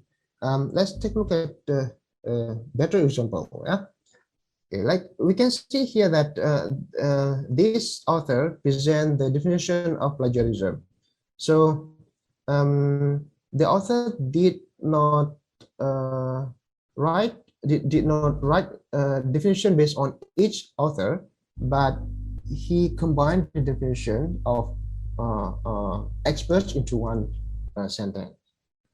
Okay, so it is this is like it is like you are reading a book actually, but all statements in the books are referred from because it is literature review, right? So we review previous publications. Okay. And so yeah, this is the literature review. If you want to know about how to review literature quickly, yeah, you can search in YouTube. Yeah, there are a lot of ways to do it. You can use like thematic ways, or yeah, I'm sure you're going to find a lot of ways, and you can choose one which suit your writing style or your reading style. Okay, let's go on to the next one, the method. Yeah. Well, in the method section, make sure that you are as transparent as possible. Make sure that you reveal all information about your data collection, data analysis, and your sample. First, you can start with the design, whether it is qualitative or quantitative, and you need to explain why the design that you choose is appropriate. Why should you choose the design? Why not the other? And then you present the participants or respondents which is who was involved in your research and why, and make sure that you are as detailed as possible, as comprehensively as possible. So you have to reveal all information about your participants. So if other people would like to conduct the same study, they would likely to get the same result as yours. And then you present your instrument, what instrument are you going to use, and why that instrument is appropriate, and then how the instrument is going to be used. So in the instrument section, if you decide to divide the section method into several subsections, so in the instrument subsection, you explain how the instruments look like, how many items do you have, whether you design it or you adopted it from somebody else, and what is the reliability or validity of the instrument, and then whether it is translated into your language, and is there any certain translation technique that the author used, and that kind of thing. And then in the data collection, in that data collection technique, to explain how the instrument is used. Yeah, whether you deliver it online, whether you explain the instrument before your participant complete the instrument, or whether how long the participants have to complete the questionnaire or the instrument, and whether if it is an interview, whether the interview is structured or unstructured, or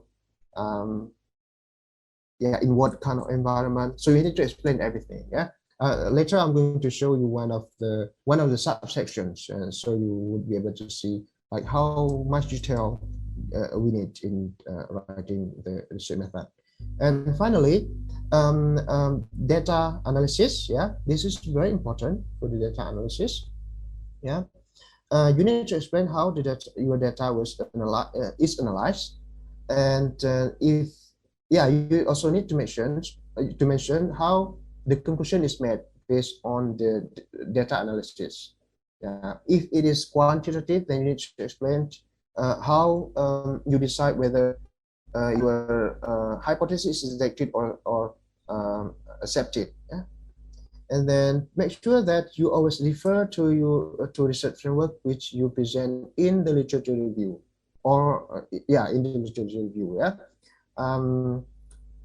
Especially for qualitative research. Make sure that it sticks to research framework. And let's take a look at one of the examples here. The research participant. So this is the detail that the reader needs. This is participant. So because this is about internet connection, I think this is about internet connection. So you need to explain about the number of participants. From it says here from 21 provinces in Indonesia. So it gives all information required. And then the ages, they are between 29 to 40 years of age. And here the author also present their locations in a map. This is, well, it is very easy to see that the participants are spread in all across in all parts of Indonesia. And some information are also given here. Some information is also given here, such as 51 teachers from elementary school, and then some from junior high school and senior high school. And also the location of the schools. Some are from rural schools, some from semi-urban school, and some from urban school. Urban schools. So if other researcher would like to duplicate this research, it is very easy because all information is here. So also in ensuring that whether the research result applies to certain areas, we can also look at the research participant characteristic. Okay, this is the detail that we need. Actually, we need a lot of detail, as much as possible. So not only one sentence or two sentences. Okay, let's take a look at the second one. Sorry, not the second one, the third, the fourth one, result. Sometimes this is also challenging, but for me, this is a very important part of my paper. Yeah, presenting the result. Yeah, here we can impress people. Yeah, look at my result. Yeah, this is very interesting. Okay. Yeah.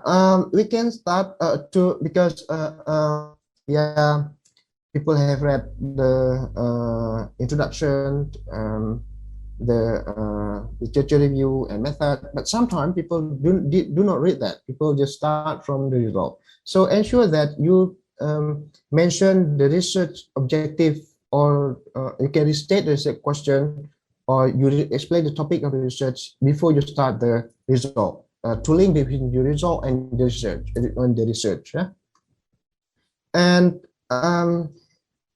well, because thesis is comprehensive, or it's a very long piece of writing, and usually you have more than one research question, and it's rare that you only have one research question.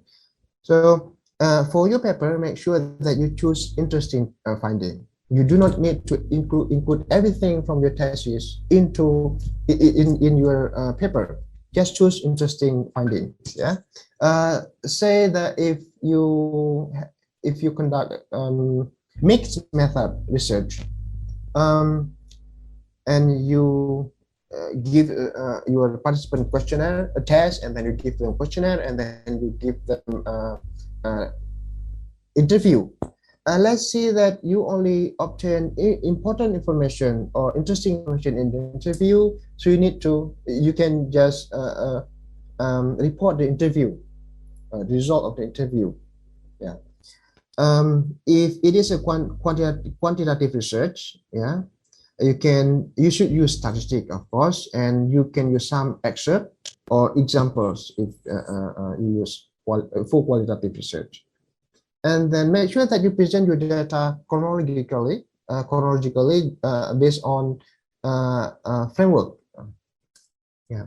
And here, because this is the result, make sure that there's no interpretation or judgment. Yeah. You cannot say that the research result is significant here. Not yet. Yeah. You should mention that in the discussion. So no explanation yet. Yeah. Yeah, to make it interesting, you should use table or figure rather than just description. Yeah.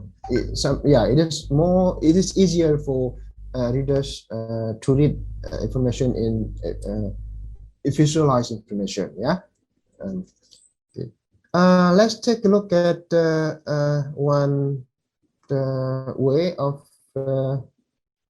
one way of presenting a result, which is table. Yeah, and I provide this example because we usually find that the authors repeat information in the table when they describe the table. There's a table. Let's say table 9. So in the table description below, please do not repeat the information. Do not restate the information in the table. Yeah, but instead you need to summarize the table, and you need to summarize the table, or you give some conclusion based on the table. Do not repeat the information in the table. Do not say that internet access there is 41% blah blah. You don't need to mention that, yeah, because your reader can read that in the table. Yeah. Okay, and then let's go on to a very important part of your paper.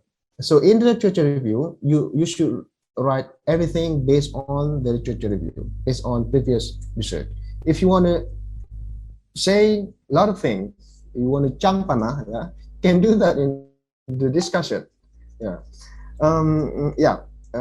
So in the discussion, you have to mention what the result means, not just presenting the result. You need to mention what it means. Okay. And then why the result is expected. I mean, how come did you get that result? Yeah. Or here in bahasa Indonesia version kok hasilnya demikian ya. Kenapa hasilnya seperti itu? And for that, then you need to use literature. So you need to compare your result to the literature to explain your result. And then you need to ensure that you include why the result is important. Okay, so if the result is, if there is one or two results which cannot be explained because you do not have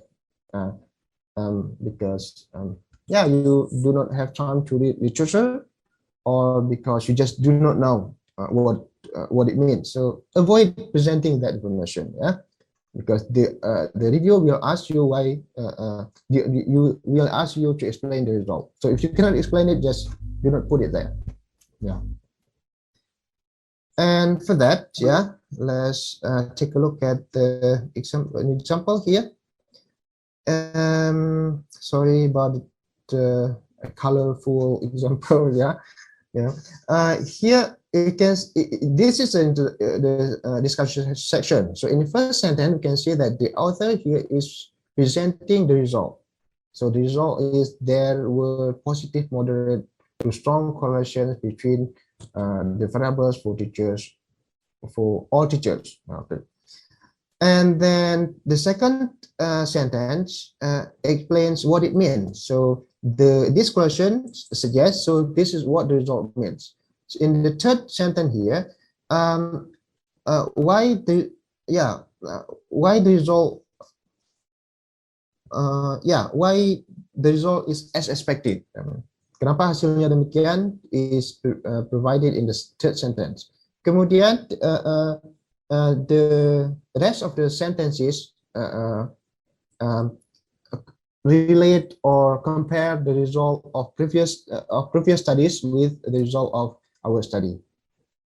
Okay, so that's why you see a lot of references here. So you do not only present the result, but you also explain it and then relate it to previous research. And to make it easy, you can use this structure first, you explain that you remind the reader the topic of research, and then you report expected result. Which can be explained with result which is based on literature, hasil yang tidak menarik, ya, yang sesuai dengan teori, sesuai dengan harapan sebelumnya. And then you can start with unexpected result, hasil yang tidak sesuai harapan, ya, hasil yang berbanding terbalik dengan harapan, ya. For example, if student learn using this technique, ya, seharusnya mereka berhasil, tetapi dalam penelitian kita mendapatkan tidak berhasil. This is what we mean by unexpected result.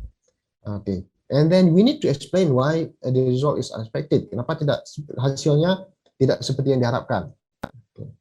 And then you explain the implication, apa pentingnya hasil penelitian untuk bidang ilmu tersebut, ataupun untuk education, atau untuk linguistik, bidang linguistik, ya, terus gantung dari penelitiannya, ya. And then what are the research limitations, ya, apa kekurangan di penelitian ini, dan jika bisa we can explain kenapa kekurangan itu tidak terlalu penting, ya. Jika memang tidak terlalu penting, tapi kalau memang kekurangan itu penting dan bisa dan sangat mempengaruhi hasil, then you do not, ya, kalau tidak bisa dijustifikasi, jangan dijustifikasi, kasih tahu aja bahwa kekurangan penelitian ini adalah seperti ini. Yeah. Alright, and then finally the conclusion. In conclusion, you need to just summarize the result and then provide suggestion based on the result. Suggestionnya jangan kemana-mana, tapi suggestionnya harus sejalan dengan hasil yang kita temukan. Finally, reference and citation, ya. Ini bagian yang sangat penting, ya. As Bu Yudhisthira mentioned, yeah, make sure that all sources that you cite in your paper ada di reference list, ya. Dan untuk mengecek, boleh dicek satu-satu, ya, which is a very laborious work, ya, mengecek satu-satu, karena Sometimes when you prepare your draft, yeah, your supervisor may ask you to remove some parts of your thesis, yeah, some parts of your draft. Your draft ya, saat kita remove bagian-bagian tertentu di dalam skripsi kita atau dalam paper kita karena diminta sama supervisor, for example, kita lupa meremove referensi yang ada di situ, ataupun kita meremove referensi juga. Tetapi sebenarnya referensi itu ada kita cite di bagian lain di paper kita. So that's why after you complete everything that you need to check, double check your reference ya. Untuk membuat proses ini cepat, you can use this website ya. This website is just so useful ya. Reciteworks.com. Yeah, you can upload your paper to recitework.com, and then the website will give you information whether one or two sources in the text is available in the reference. Apakah sesuai antara reference yang ada di dalam paper dengan reference yang ada di reference list? Apakah sesuai? Kalau nggak sesuai, website-nya akan meng-highlight ya. And if you want to make everything easy for you, if you do not need to worry about reference, but formatting, ya, you can just use Mendeley. Itu yang paling murah, yang paling murah karena gratis ya, yang gratis Mendeley, ataupun EndNote kalau yang berbayar, and also Zotero. You can also use Zotero ya, Zotero juga gratis ya. Yeah, so you can use Mendeley, for example. If you want to know how to use Mendeley, you can just go to YouTube ya. There are a lot of videos on how to use Mendeley. Nah, dengan menggunakan Mendeley sangat mudah ya. Yeah, I have been using Mendeley for several years now, and I found it very useful ya. And kita sebenarnya butuh satu pertemuan khusus kalau mau berdiskusi tentang reference dan citation termasuk penggunaan Mendeley. And I hope that there will be another session for that, yeah, in the future, especially when you are preparing your paper. Yeah, I think that's it. That's all I need to discuss or to explain about how the paper is prepared in order to be submitted to the journal, and it meets the journal requirement. Ya. Nah, kalau semua sudah kita masukkan di situ, kemudian paper kita di reject, berarti jurnal tersebut memang tidak cocok untuk paper kita. It doesn't mean that our paper does not have high quality, but yeah, probably you just need to send it to another journal yang lebih cocok. I think that's it, Bapak Dr. Iskandar. Yeah, thank you very much. Yeah, I'm ready to take question. Okay, thank you very much, Pak Faisal. Very comprehensive. Yeah, Pak Faisal has already presented steps, even a very detailed steps, how to make sure that your manuscript will be accepted by journals, certain journals. Yeah, I assume that Pak Faisal's presentation is intended for authors who want to submit their manuscript to reputable journals. All right, now we would like to pick up two questions regarding Pak Faisal's presentation, and of course all of us, Pak Aulia, Ibu Yuyun, and me will give you comments regarding your questions. All right, who want to ask first? Saya, Sir, Gata. Yes, Gata. Okay, Gata, where is your camera? I'm so sorry I can't open my camera right now because I'm doing house chores. All right, that's all right. While listening to this. But right, thank you for your opportunity, sir. Right. Assalamualaikum warahmatullahi wabarakatuh. Waalaikumsalam. Thank you for Mr. Faisal, who had explained a lot about how to write in a journal. Well, during my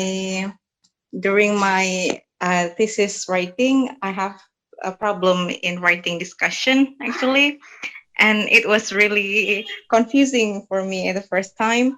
And I would like to ask, do you think that if when we have found something interesting that which is not found before in other research finding, can we please put it in the discussion, or we can put it in another another point? Should we put it in the discussion field, or we will put our apa namanya, our special finding in another sub unit? That's my question. And then also, what would we do if our apa namanya, journal rejected? Should we make another one or make another one? What would you do with that, sir? So it's still make me worried actually. So that's all. Thank you. Thank you very much, Gata, for a very good question. Okay, two questions from Gata. So if you find new things in research, where to put, in which section that we need to insert the information, either in Yes, sir. discussion or result, right? And then the second one is if it is rejected, what should we do next? All right, Yeah. Pak Faisal. Yes, yeah, that's a very good question, Gata. Yeah, and yeah, I would like to answer the first question. Um, Actually, unique result which has not already been discovered by other researchers in previous research is good news actually. Yeah. Yeah, okay. Yes, sir. Yeah, good news. So that is what I mean by unexpected result. Yeah. So although it is not unexpected at all. Yeah. So yeah, you should include the result in the result section and then discuss it in discussion. Just treat it as usual result, as other result, and it's best to highlight the result, yeah, and also mention this result in the what do you call that, research implication. Yeah. So you don't need to treat the result differently. Yeah, just consider it as a result. But that's good news. When you get the result which has not been which is not available anywhere, then the result is very interesting, and that will be a reason for reviewers and for editors to publish your research. Yeah. Yeah, so hasil yang sudah kita dapatkan dari penelitian sebelumnya tidak terlalu berguna karena orang sudah tahu. Hasil yang berguna adalah hasil yang sebelumnya orang belum tahu, karena penelitian kita lah dia tahu. Yeah. I think that answered. I hope that answered the first question. Okay. Ya. Yes, sir. Of course. Thank you. Much, Pak Faisal. Maybe Pak Aulia want to add some more? Yes, thank you very much, Pak Dr. Iskandar and Pak Faisal, Mustafa. I agree with Pak Faisal. Based on my experience, in quantitative data, in short, right? In quantitative data, we call it outlier. Yeah? Outlier. Sometimes because I attended a workshop about this, whether to present it or not. I agree with you. So that's why you feel very curious and worried about it. When your findings are very unique, right? So there are some strategies. You may present it in the end of major findings, or you really want to highlight it as the most unique ones. So the one who you must discuss is your supervisors. Okay, try to talk with your supervisors whether you want to highlight the unique one. Of course, it depends on many aspects. In my experience, whether the data representative is strong enough. So for example, all of my data from qualitative data, and it corroborates, it supports that such finding and becomes a major thing, unique and a major thing. And I was a bit worried because it's never appear in other researchers, in other studies. But my supervisors say, this is what we want. This is what we want. You have to highlight it. So it depends. It depends on many aspects. One of them is your data representativeness, the how you highlight your context, because your context may be in Indonesia, maybe one of the thing that people has never or have never done it. So this is why we're important to highlight. So it depends on all of these aspects. Please discuss this issue with your supervisors. This is all from me, Pak Iskandar. Thank All you, right, sir. thank you very much, Pak Aulia. Ibu Yuyun, do you want to have some suggestion, maybe? Okay, can I turn off my camera, Yeah, Pak okay, Is? that's all right. Because, That's right, Yuyun. yeah, my baby just woke up. Oh, okay, okay. So, thank you, Pak Is. So, Gata, thank you for the question. Now, Yes, for me, to me personally, if you are let's say a novice researcher, a beginner, yeah, in conducting research, yeah, typically, when you find something new in your findings, you mention it in your discussion. Yeah. This is because this is different from Paulia. Paulia was doing his PhD. Yeah. Of course, he is doing something that is new in the field. Yeah. But usually, beginner researcher, such as S1 and S2 students, we tend to replicate other people's framework and use it to our data. Yeah, sometimes most of the data are localized. So when you find something new, you mention it in your findings because the very basic of writing a research paper is to answer a research question. So what is your question? What do you want to answer? You answer that first in your results. And then afterwards, let's say while answering your results, and then there is some new findings there, of course, you mention it there too, but the discussion is in the discussion section. Ya, jadi seperti saya bilang tadi, discussion itu bukan mengelaborasi data. It is connecting your findings to the literature. So if you say you found something new, you mention it in the discussion. Now, this research have found that there is another variable, for example, yeah, to this issue, and it is blah blah blah blah. However, the previous research based on Sipolan have not mentioned it before. So you see, you mentioned that something new in your discussion and you discuss it. Yeah. So that is if you are still learning how to write, you are a beginner. The best way to put the new findings is in your result, but then you discuss it after you present it. Yeah, that is you discuss it in the discussion. And then the next question is what happens if about the journal reject your article. What's that? Yeah, Miss. What should we do if it gets rejected? Jadi kalau rejected, you have to submit to another journal. Ya, saya dengan kawan saya ada artikel yang 5 tahun baru publish. Ya, itu 10 jurnal, 9 jurnal sudah reject, jurnal ke-10 buahnya di situ baru publish. Ya, jadi memang kadang-kadang journal very let's say big journals, reputable journals, sometimes they know that our research is good, our writing is good, tapi kita di-reject kenapa? Karena dianggap penelitian itu sudah banyak orang tulis. Itu bisa jadi hal yang membuat kita di-reject di jurnal-jurnal besar. Ya, bukan berarti kadang-kadang artikel kita jelek ini itu bukan, tapi the topic is too common and they want something really new because they are a very big and reputable journal, let's say. Ya. Jadi nanti kita bisa turun peringkat. Tapi insya Allah untuk anak S2, kalian hanya diminta minimum Sinta 3, right? Nah, Yes, Sinta 3 insya Allah kalau menulis sudah tepat seperti Pak Faisal tadi jelaskan, kalian tahu bagaimana menanggapi hasil review seperti tadi Pak Aulia jelaskan, insya Allah akan accepted. Ya. Kalau level-level Sinta 3, biasanya itu di-reject kalau artikel tidak ditulis dengan baik. Nah, itu saja. Ya, artikel itu tidak ditulis dengan baik, grammarnya kacau, paragrafnya tidak saling terkonek, ya, kalimatnya tidak saling berkaitan, itu yang membuat artikel di reject.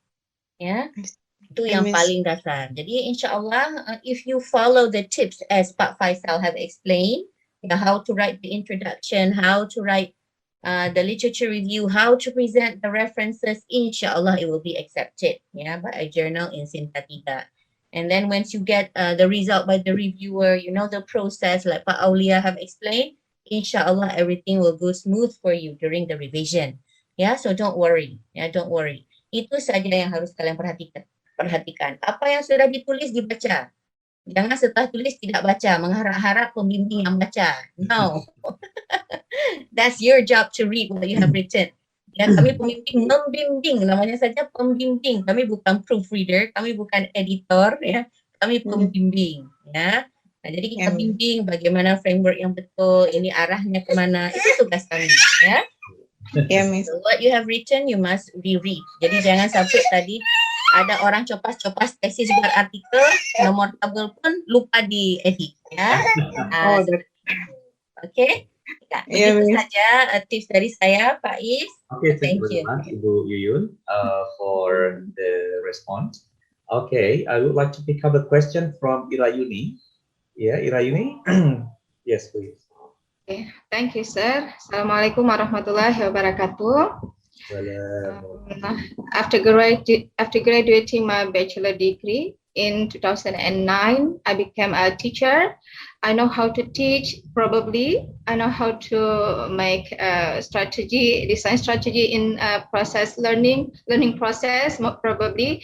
But it is very difficult, very less in writing, of course. Luckily, I have opportunity to attend this webinar, and it's very beneficial for me. Thank you a lot for all the key speaker. I really appreciate it. Okay, the question is still related to what Gata Humaira asked before. During our research, we find something, or the result is not supposed to be as we think. If we compare it with the previous findings of the research from the other researchers, that is very confused. So I want to know, Mr. Faisal has answered before, because if we don't get the findings like as a result, like we supposed before, so we just reveal it in our essay, so our reasons and result be transparent, of course. But if we look back with the findings by the authors before, that is very confused, yeah, sangat berlawanan. Then maybe there are some advice from you, key speaker, how to avoid the result that is not the result that we don't expect before, yeah, because we don't want to expose the result that will make our title is not we don't want to expose the result that is not related to the title we said before. Yeah, that is my question, sir. Thank you. All right, thank you very much, Irayuni. Very good questions. How to avoid the unexpected result? Yes, because we don't want to expose the result because that is not related to the title we said before. Okay, right. Okay, thank you very much. Okay, Pak Faisal, do you have any ideas how to avoid, this kind of things? Yeah, that's a very, very good question, Bu Ira, ya. Yeah, thank you, Pak Iskandar. Normalnya mungkin kita menulis judul itu sebelum kita melakukan penelitian, ya. Nah, tetapi yang bagusnya kita menulis judul itu setelah kita dapat hasil. Nah, jadi kita mulai menulis paper itu setelah dapat hasil, bukan sebelum dapat hasil. Jadi kita tidak mencoba mengarahkan hasil penelitian itu ke ke judul kita, tapi judul kita lah yang harus menyesuaikan diri dengan hasil. Jadi you do not need to worry, Bu Ira, kalau mendapatkan hasil yang tidak sesuai dengan hasil yang tidak berhubungan dengan topik kita. Misalnya topik kita menggunakan CTL misalnya untuk mengajarkan vocabulary misalnya. Nah, ternyata misalnya hasilnya nggak bagus hasilnya. Nah, hasilnya siswa kita nggak bisa Nah, mereka vocabulary setelah belajar menggunakan CTL. Nah, kemudian kita interview, kita kan nggak puas nih, kok nggak berhasil, seharusnya berhasil. Kemudian kita interview mereka. Rencana kita awalnya adalah hanya kasih treatment aja, kita kasih pretest, kemudian kita kasih treatment dengan CTL, kemudian kita kasih post test. Setelah kita kasih post test, kita analisa, kok ada hasil nih. Nah, berarti kesimpulan sementara positif aja misalnya kita mau melakukan penelitian dengan benar. Lain kalau misalnya kita tidak melakukan penelitian dengan benar, misalnya CTL-nya adalah langkah kita nggak gunakan misalnya. Tapi kita anggap aja misalnya kita sudah melakukan semua dengan benar, tapi hasilnya nggak meningkat vocabulary mereka. Nah, nanti kesimpulan kita mungkin memang VTL tidak cocok untuk siswa seperti itu.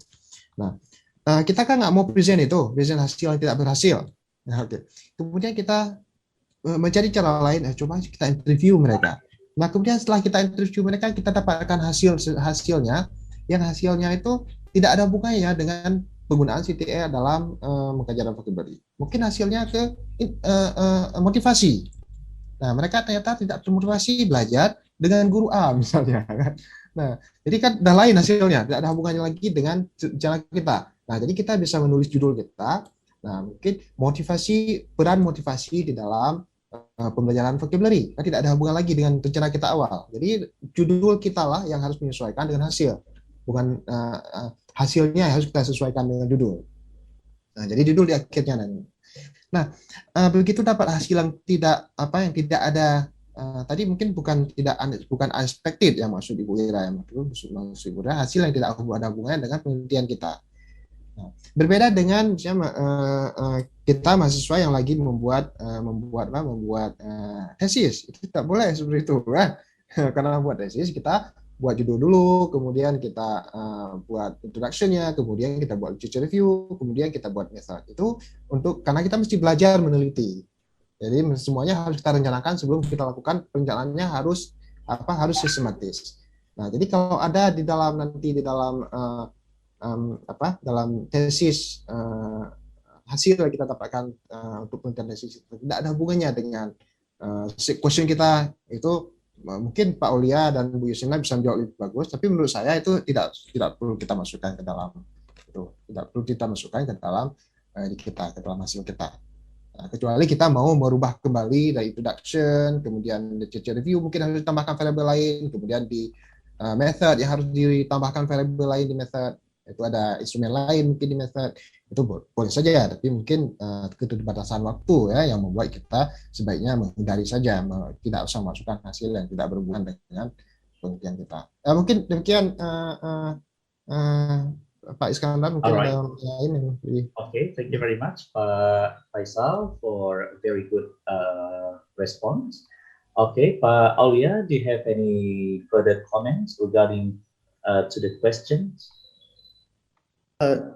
I guess one of the things that you have to do is to understand that your title, your methodology, your literature review are still flexible and dynamic based on the results. Kalau saya pakai perspektif itu, saya nggak tahu, saya pakai perspektif mix ini Pak Faisal dan Pak Iskandar. Artinya kalau kualitatif data ini kan as natural as possible. That's right. Ya. Jadi semua kebenaran di lapangan, that is the real, that is the truth. Itu adalah kebenaran. Ya, kalau di konteks saya mungkin berbeda konteks pastinya dengan situasi Bu Irayuni. Sedikit sharing saja in short bahwa saya malah melibatkan teori yang lain. Saya melibatkan teori yang lain, angle yang lain, sudut pandang yang lain, yang bisa melihat hasil yang tidak baik tadi. Ternyata setelah kita melihat menggunakan angle yang lain, hasil yang tidak baik tadi menjadi menarik dalam penelitian kita. Jadi, you try to invert it, Anda mencoba untuk mengubahnya. Saya pikir itu saja mungkin dari saya. Tapi intinya satu, konteksnya bisa saja berbeda dengan yang dialami oleh Ibu Irayuni. Alright, thank you very much, Aulia. Very good. Okay, Ibu Yuyun, do you have any other comments on the question? Yes, thank you, Dr. Is. let me share an experience, of me and my colleague writing an article on pair work. Yeah, so we wanted to see how is this pair work used in a multilingual classroom. So this is a paper that Miss Diana and I wrote in and published in 2016. Of course, usually when we do research, especially experiment, we expect positive outcomes. Yeah, we always expect, everything must go out as planned. Yeah, the method must be 100% effective. Yeah, it must improve the students' skills, language skills. Yeah. But it doesn't have to be always that way, because sometimes some technique, it doesn't work in certain contexts because of certain situations. Yeah? Let me give you an example with that pair work paper. So when we wrote that pair work paper, when we started the research, ya, saya dan teman saya berharap ini kan nanti hasilnya bagus, bisa meningkatkan dan memotivasi mereka untuk speaking, ya. Tapi ternyata tidak. Pair work doesn't really work in a multilingual classroom. Jadi multilingual classroom maksudnya di kelas itu there were students from Bangladesh, there were students from China, from Indonesia, there were students from other countries. Yeah. So when we put them in pairs, we cannot just put random student in pairs. Yeah, we have to pay attention to and you cannot put strong student with weak students, because why? What will happen? The weak students will stay quiet and the strong student will always be active, and so it's not beneficial to weak students, ya kan? Yang kedua, you cannot put students from the same country. Why? They will speak in their language.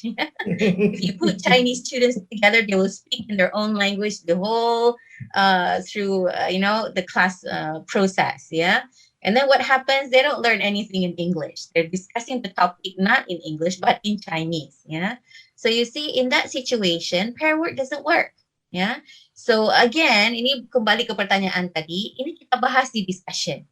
Ya, bahwa kami kita mengharapkan pair work ini berhasil, ternyata tidak berhasil. Ya kan, kita tampilkan dulu resultnya di bagian results, bahwa yang pertama terjadi ini, ya, yang sama-sama dari satu negara yang sama, mereka berbicara bahasa negaranya. Yang kedua, kita dudukkan anak pinter dengan yang kurang pinter. Yang pinter ini lebih aktif, yang tidak pinter malah berharap kawannya yang ngomong selalu karena dia malas untuk ngomong. Ya, that weak student is being dominated. Jadi itu kita tampilkan hasil. Nah, kemudian di bagian discussion kita bahas why does it happen? Ya, why does it work in this class? So jadi kita membuat penelitian itu jangan selalu expect result itu seperti yang kita mau. Ya, especially experiment. Kadang-kadang dia tidak seperti yang kita harapkan selalu. Ya. Seperti sekarang ini penelitian tentang cohesion dalam penulisan penulisan essay. Ini penelitian saya kebetulan dengan Dr. Is dan mahasiswa kami. Ya, jadi kan kita temukan di situ untuk di Indonesia ini, khususnya di Aceh, yang paling banyak mereka gunakan itu adalah lexical cohesion. Ya, lexical itu pemilihan katanya itu kurang tepat karena pengaruh dari first language. Ya, first language bahasa Indonesia dengan bahasa Inggris kan sangat berbeda dia dari segi grammar. Kalau kita buat direct translation itu salah dia. Ya, jadi banyak sekali mereka melakukan kesalahan dalam mereka banyak menggunakan lexical cohesion akibat pengaruh bahasa Indonesia, tapi yang digunakan itu salah. Namun penelitian di Cina misalnya bukan lexical cohesion yang paling banyak digunakan dan bisa ditulis dengan cara yang salah oleh mahasiswa di sana. Tapi lain lagi, itu pengaruh juga dengan language pattern mereka, ya. Jadi kita tidak bisa mengharapkan hasil penelitian kita ini harus persis sama seperti orang lain. Sudah pasti dia beda. We are using a different context. We have a different participants, ya kan?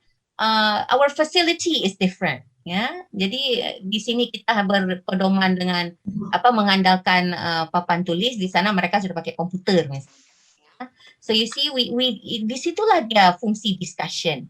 We discuss semua kenapa begini, kenapa begitu. You read again the literature. Ya, why do you think this happens to my student? Ya, sampai akhirnya di discussion kita bahkan bisa memberikan recommendation. Itu pun berdasarkan penelitian orang lain. Rupanya ada penelitian orang, saya baca, nah ini di paper pair work tadi ya, bahwa agar pair work itu berhasil kita harus melakukan rotation. Ya, rotation, pair rotation. Jadi misalnya kita mau buat pair work di kelas, ya, discussion dengan kelas itu kita berikan waktu 1 jam. Dalam 1 jam itu mahasiswa harus rotate their pairs minimal 2 kali atau 3 kali. Nah, jadi itu kan menjadi saran kita ke depan, ya. Jadi itulah fungsi dia discussion. Apa-apa yang kurang di hasil kita ini, kenapa dia tidak sesuai, kenapa dia sesuai, itu semua kita discuss di discussion. Makanya kita perlu backup dari literature review, ya. Jadi Ira, kalau misalnya ada hasil yang kurang memuaskan, is okay, you can discuss it. Dan seperti Pak Faisal bilang tadi, kalau memang ini untuk paper, ya kan judulnya ini the effectiveness misalnya, ya kan sering begitu judul tesisnya, the effectiveness of stat teknik, rupanya tidak efektif. Ya tinggal dirubah aja nanti judulnya waktu ditulis paper, disesuaikan dengan hasil. Ya, jadi itu sedikit pengalaman saya bagaimana kalau hasil penelitian tidak sesuai harapan, ya. Oke, thank you Pak Is. Thank you very much Ibu Dr. Yun. Wah, sangat menginspirasi ini.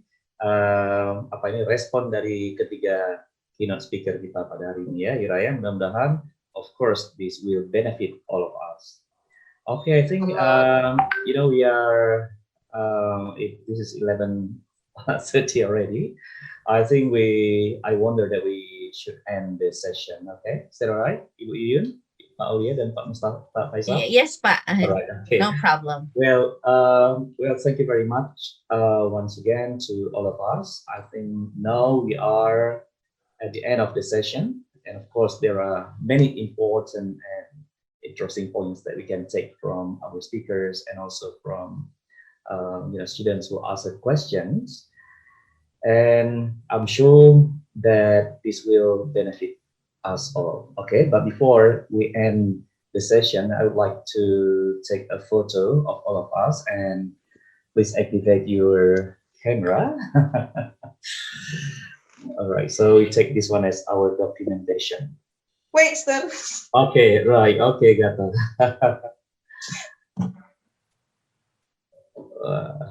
Oh, cute baby, Ibu Yuyun. Ini dia sudah bangun. Sudah bangun ya. Gimana cara? Supaya ikut workshop. Luar biasa ya. Wah, we have to say sorry for our cute baby because we take our Ibu Yuyun's time in this weekend. Udah biasa dia, Pak. Udah biasa ya. Oke, itu saya ambil dulu slide pertama ya. 1, 2, 3. Oke. Sekarang saya ambil slide kedua. 1, 2, 3. Oke, kemudian slide ketiga. Oke, right. Okay, I think this is the end of the session. I don't need to, to repeat, point per point. I think everyone has already recorded in our notes or our mind. Okay, on behalf of the coordinator, on behalf of the host, I'm the host today. We would like to say thank you to our speakers, Ibu Dr. Yuyun, Pak Dr. Muhammad Aulia, dan Bapak Faisal Mustafa. Pak Faisal will do the doctorate very soon, ya, Pak Faisal ya. Thank you very much for the inspiration. And this is very important and very important for our students, particularly the 2017, 2018. But very lucky for new students from 2021. We hope that all the tips and motivation given by our speakers would be able to be implemented in, in your study. And we hope that while you are writing your thesis, don't forget to take a small portion of your thesis and create it as a journal article. principals. You have supervisor. Supervisor would be able to direct you. But again, supervisor is not your proofreader, nor your translator and so forth. We are supervisor. So we direct you on the right track, where if there is a rail station, we are directing you not to go outside the rail.